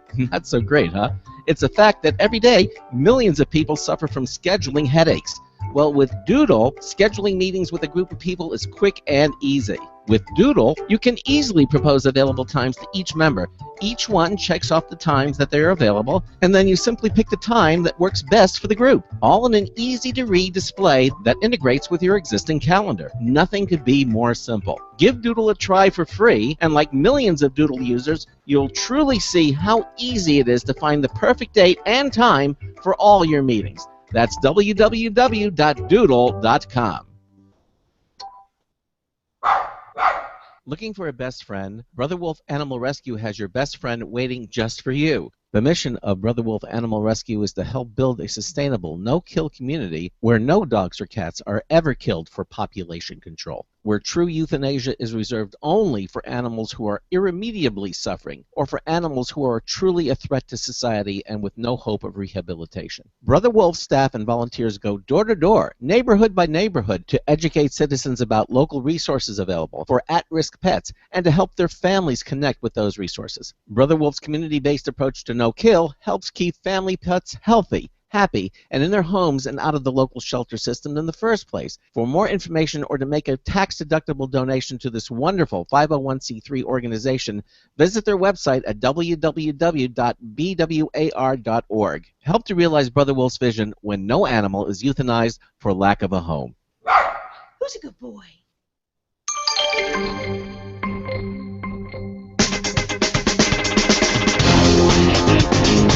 Kidding me? These days I bet Shemp could run for office. Marty Winston with a News Tips Bulletin Review for Computer America, this time the Coast LK375 Light Knife. When something needs to be cut, doing that in the dark is never a good choice, and it seems like two hands are seldom enough to get the job done right. Coast sent their LK375 Light Knife, a wide blade knife on a handle that's been oversized to fit a 110 lumen flashlight. They say can run up to 4 hours on a AAA cell. A big thumb hole in the top of the blade lets you open it with either hand. The flashlight button is press for momentary, press again for low mode, press and click for full on in either mode. The curved bottom blade has an aggressive serrate in its back inch. Bottom line, a Coast LK375 Light Knife is a great answer when you also have to cut through the dark. Marty Winston, News Tips Bulletin for Computer America. Welcome back to the Computer America Show. Yes, thank you, Marty Winston, for that News Tip Bulletin review. And yeah, you'll be hearing that one all week long. And yes, it's our All Linux show today as we go on, and I can safely say today because we're now, 3 to 5.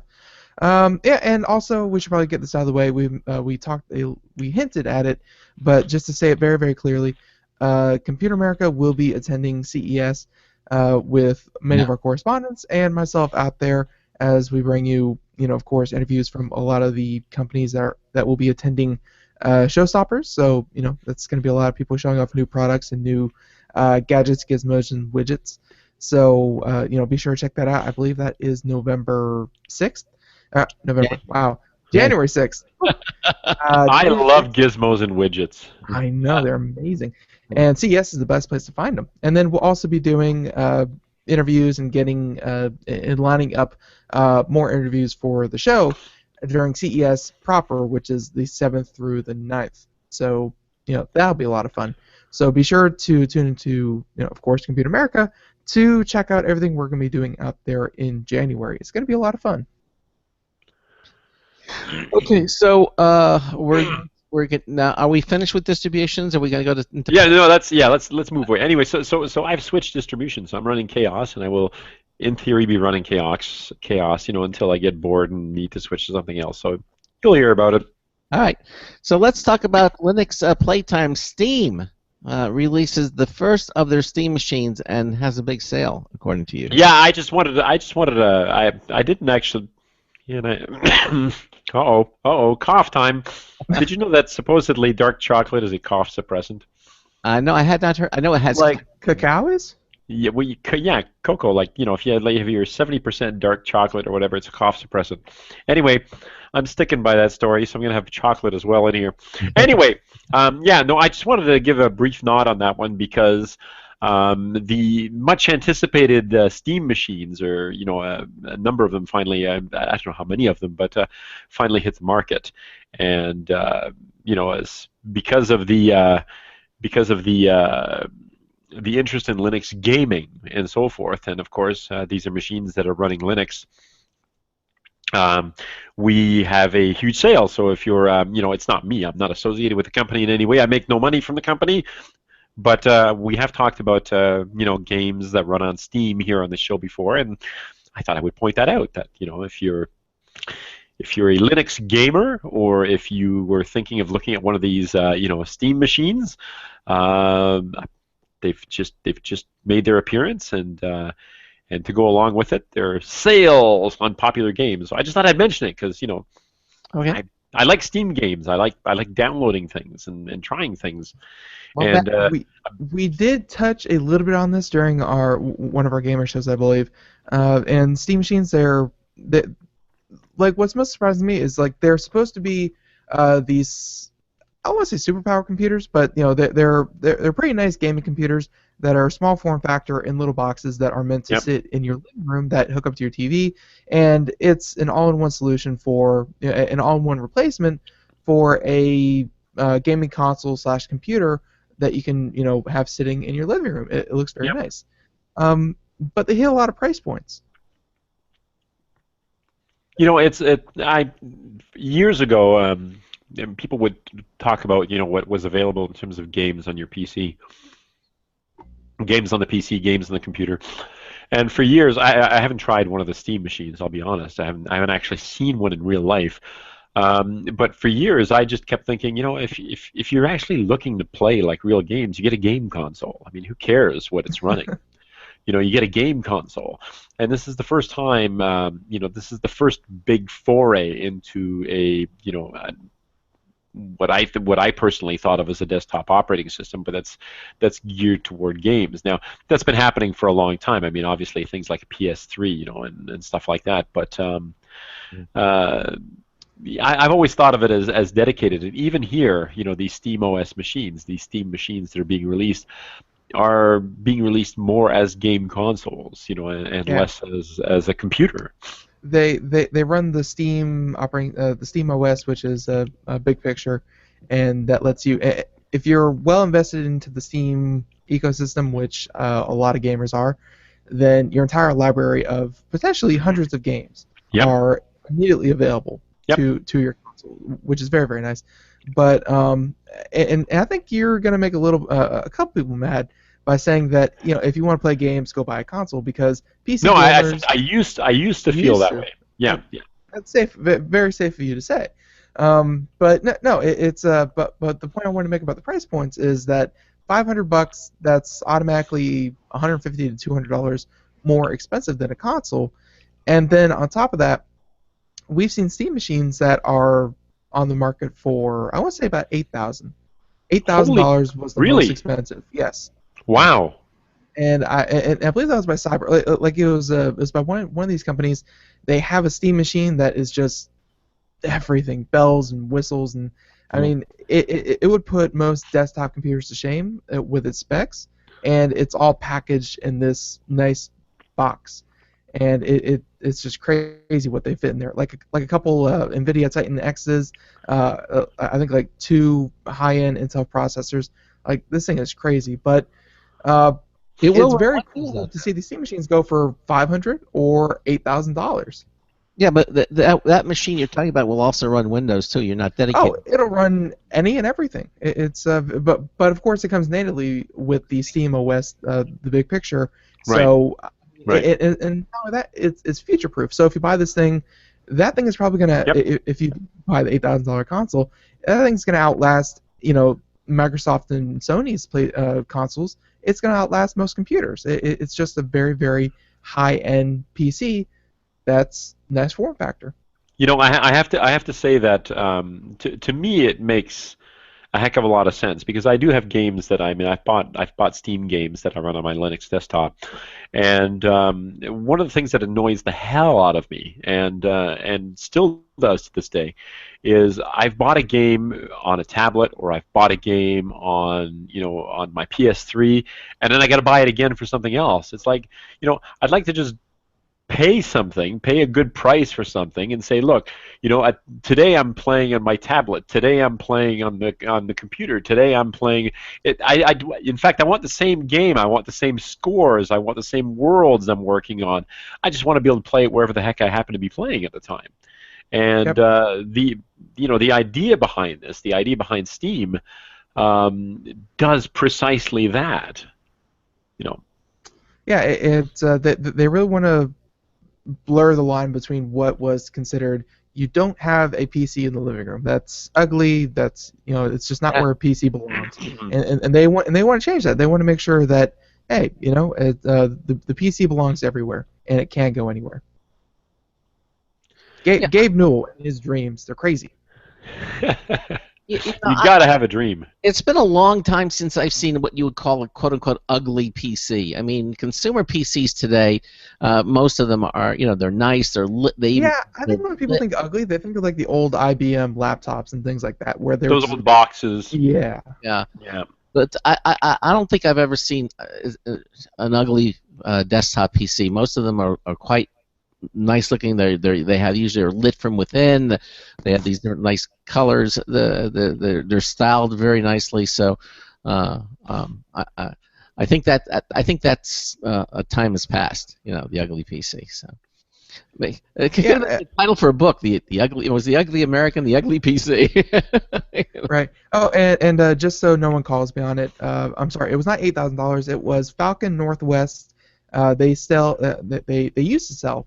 They apparently pulled their system because I guess no interest or something. But Falcon Northwest used to have Steam machines available because I can't find them anymore. For $2,000 to $5,000 a pop. So. But again, I can't find them anymore. I really do think they pulled their whole line. Yeah, things vanish around, and it's not like computers. I mean, I went to the Because, like, here's a picture. I went to the grocery store the other day looking for something that was so common, and evidently they pulled it, couldn't find it. Went to 2 different places, and then finally went online and discovered these things just vanish. Consumer products come and go real quick, and when they go very quietly into the night. Right. Yeah, and if you're watching the video portion, this is what a $5,000 Steam machine would look like. It's a very beautiful thing that you wouldn't mind having sitting in your living room, but $5,000 later. Yeah. Anywho. Yeah, we're not all like Craig. You can just pick one of these up at the corner store. Yeah. Yeah, Craig. The red one looks really nice. By the way. It does. It does. I admit it. Yeah. I hope it has blinking lights. If I'm going to spend $5,000, I want blinking lights. You want blinking lights. The flashy thing, exactly. Absolutely. Oh boy. Let's go back to writing. Okay. All right. Cafe. Let's go back to writing. Okay. As I said, we started the show by talking about the idea that November is the writing month. Okay. Mm-hmm. So talk word processors. Okay. Or in writing tools and so forth. And one of the things that and I'm not going to take these in exactly order. I know you're sitting there looking at them going, that guy is going to jump out of order again. I know he's going to do it. I know he's going to do it. One of the things that if you're an author, all right, then there's a distinct possibility that you want to be read. I don't know what the heck it is about writers, but they want to be read. It's some kind of psychosis. It's like, I wrote this amazing story and I know that everybody out there wants to read it. Well, sometimes it can be hard to get it out there in front of people. Unless, what's the thing that you can do these days? You can self-publish. So the author can be the publisher nowadays. And I'm going to give a little bit of nod to a company out there because I actually have a lot to do with this, although I'm not part of the company, but I've got Kobo Writing Life out there, kobo.com/writing life. And the reason I'm going to point that out is the engine that takes your Word document or your ODF document and whatever, converts it, uploads it to the system, and then creates an ebook sellable file and so forth is something that I wrote. So using open source tools and some clever manipulation of various things and so forth. So if you go to Kobo Writing Life, if you're an author and you want to self-publish and you want to make more money than Amazon gives you, because Kobo does leave you with more money than Amazon does, you might want to consider Kobo Writing Life, and it uses the EPUB format, which is actually, I believe, an ISO standard for electronic publishing. Unlike the Mobi format, the Amazon format, I should say. But Kobo Writing Life, www.com, or sorry, it's www.kobo.com.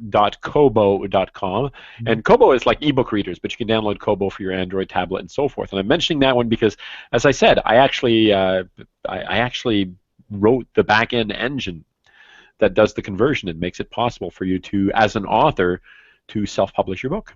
Very cool. I'm looking at the website now. Hopefully Ben has it up too. But it uses the Kobo e-bookstore, and you have dashboard dynamics. I'm looking at here. And again, it's the EPUB and how do you get paid and who owns the rights to your books and all these things that are explained on the Kobo website, right? Kobo Writing Life. Yeah, no, that's for authors. So if you're an author and you're writing and you want to get your stuff out there, it can handle doc files. So if you work in Microsoft, doc files, docx, ODT, even if you had an old document that was in Mobi format or whatever, my software will convert it for you and put it on the Kobo website. Very neat. So, yeah.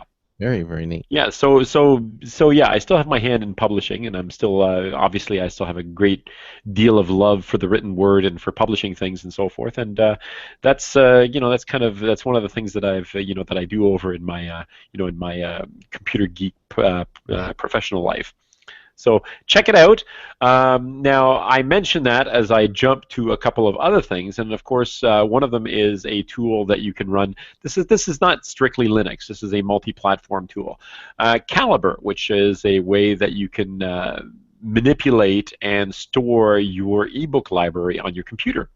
Works beautifully in the Linux world, but it's also available to download for Windows. It may even be available for download on Mac. It is. It says OS 10 right there on the website. Yeah, yeah. So, and this is great. I mean, it helps you keep track of your library. You can add ratings to it, star ratings. You can leave notes on the books. And if they don't have DRM, you can convert them to other formats. If you happen to have, if like me, you've got both a Kindle and a Kobo, you've got multiple readers and so forth, Calibre is not only a great way to manipulate, or to keep track of your entire library of ebooks, but also to use them on other devices. And in fact, obviously, like I said, I use it in Linux. But you can actually plug in your Kobo or plug in your Kindle. It will recognize it, and you can drag and drop titles from one to the other. So it's like this great way. If over time you're coming up with this large collection of ebooks, and you want to be able to manipulate them and move them back and forth, and and search through them and so forth. Calibre is a fantastic tool to take a look at. Now I'm going to bop back up to the top again. For the writer, obviously this is important as well, because if you're a writer and you're creating all these documents, you want to keep track of your own library of writing. The next one I'm going to jump to is called Juto. Juto 2 is the current incarnation of it. Juto is an ebook creation software. Okay.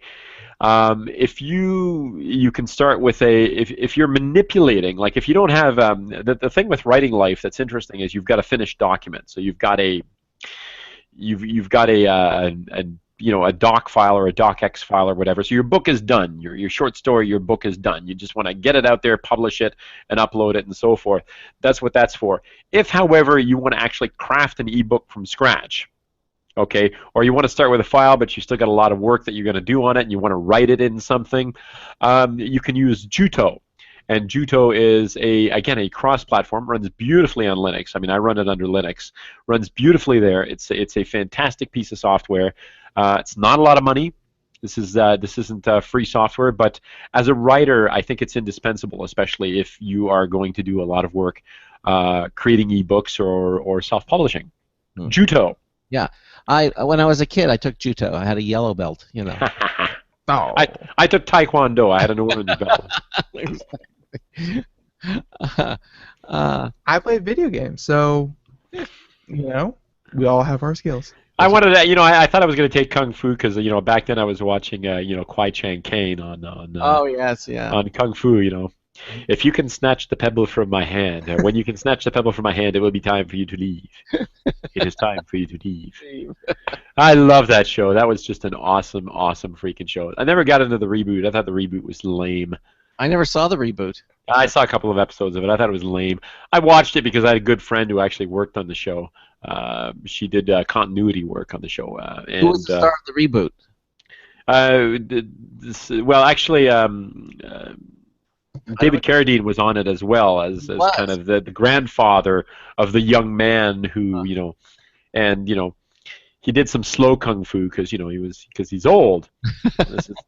This is before he took his life, tragically took his life, but took his own life. But I did think the reboot was kind of lame. It lacked the kind of magic that the original show had. Yeah. Which was awesome, by the way. All you kids out there, see if you can get yourself a copy of the seasons, or I don't know, is it on Netflix? I don't know.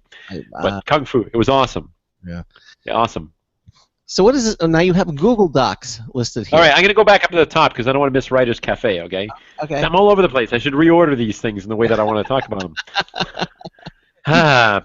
Writer's Cafe, okay, is actually by the same company that produces Juto, which, again, is awesome if you're a writer, okay, and you're going to do ebooks. And I'm talking seriously to ebooks. You probably want to get your hands on Juto. It's really cool.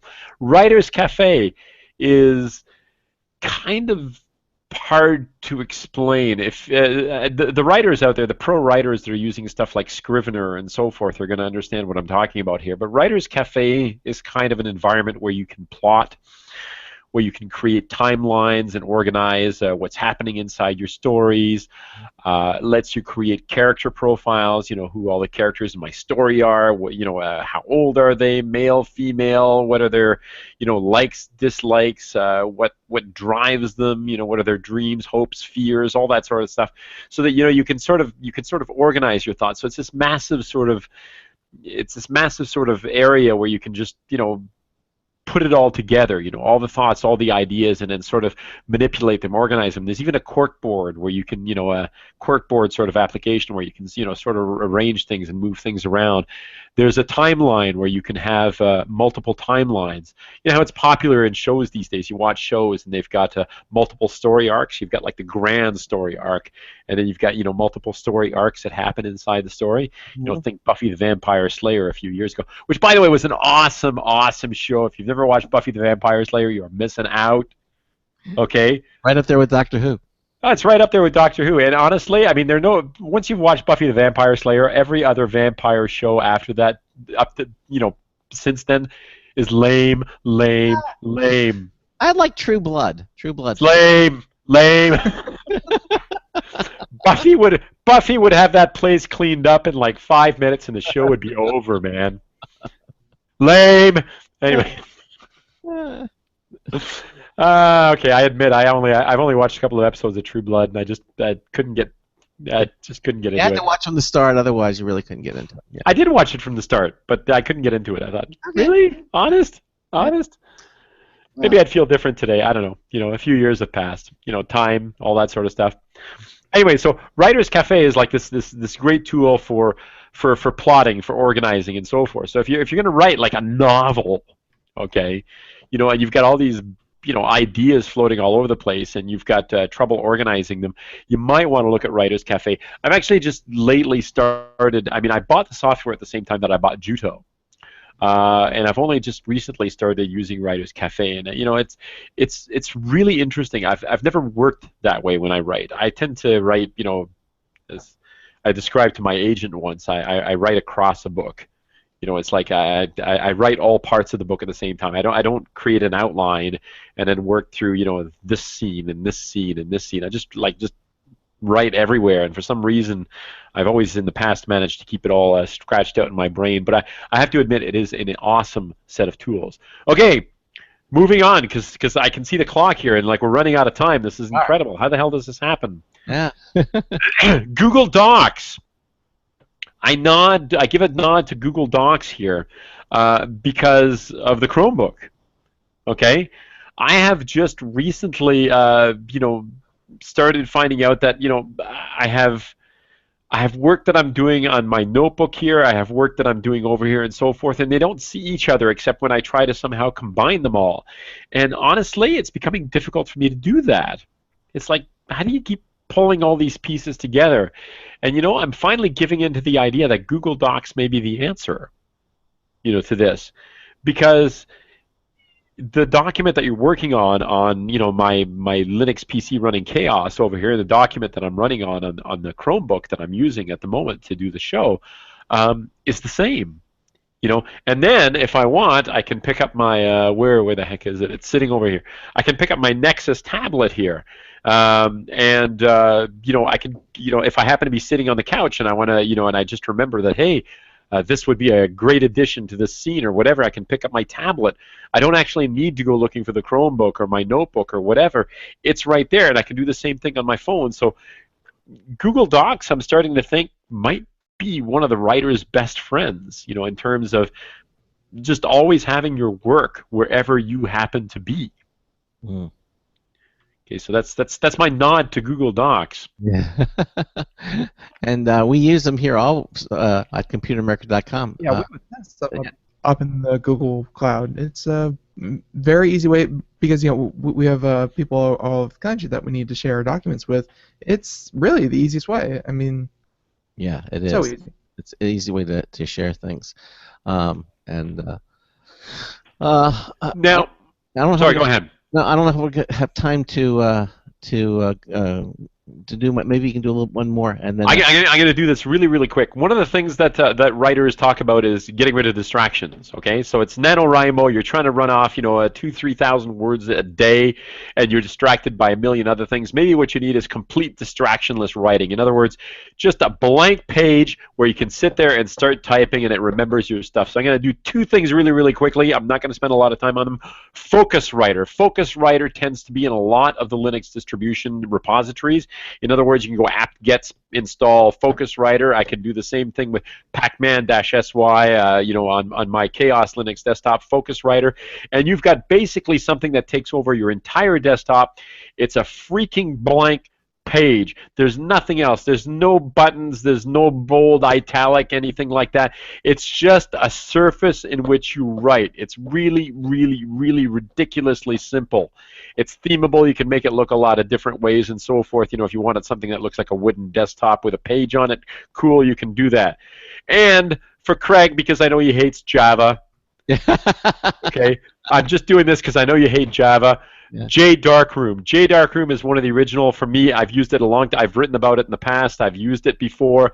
It's really, really, it's really nice actually. It runs in Java, but it is again just it doesn't even use fonts. It uses like a green screen type of typing environment.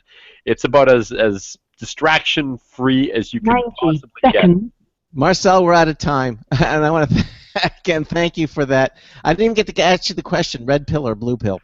Red pill, blue pill, or limitless pill, or just say no to drugs. I say the limitless pill. What do you say, Ben? Red pill. Red pill? Red pill. Listen, stay with us. Stay with us. I say the red pill. Coming up tomorrow, we're going to have the Sinja.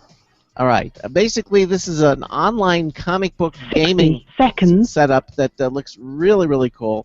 We're going to have the company's CEO joining us in the first hour.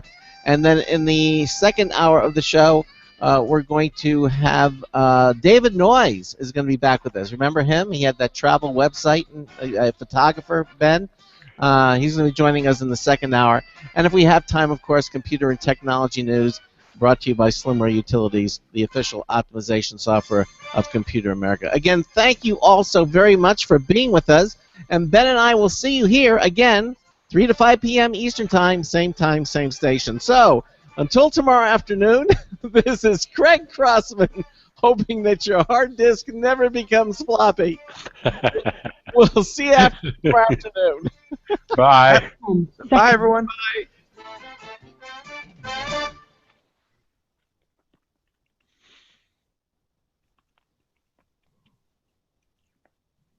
Thank you for using Blog Talk Radio. Goodbye. You're welcome. Oh, yes. Marcel, again, thanks. It was a lot of fun, and I guess we'll see you next month. All right. All right. You take care, man. Yeah. We're going to have a show, one more show, I think, in December. You're still going to be able to make that. Let me see. When is that? Yeah. You're on the 17th of December, and we'll do it on the 16th. All right. Excellent. All right. Cool. All right. Thanks again. Bye, everybody.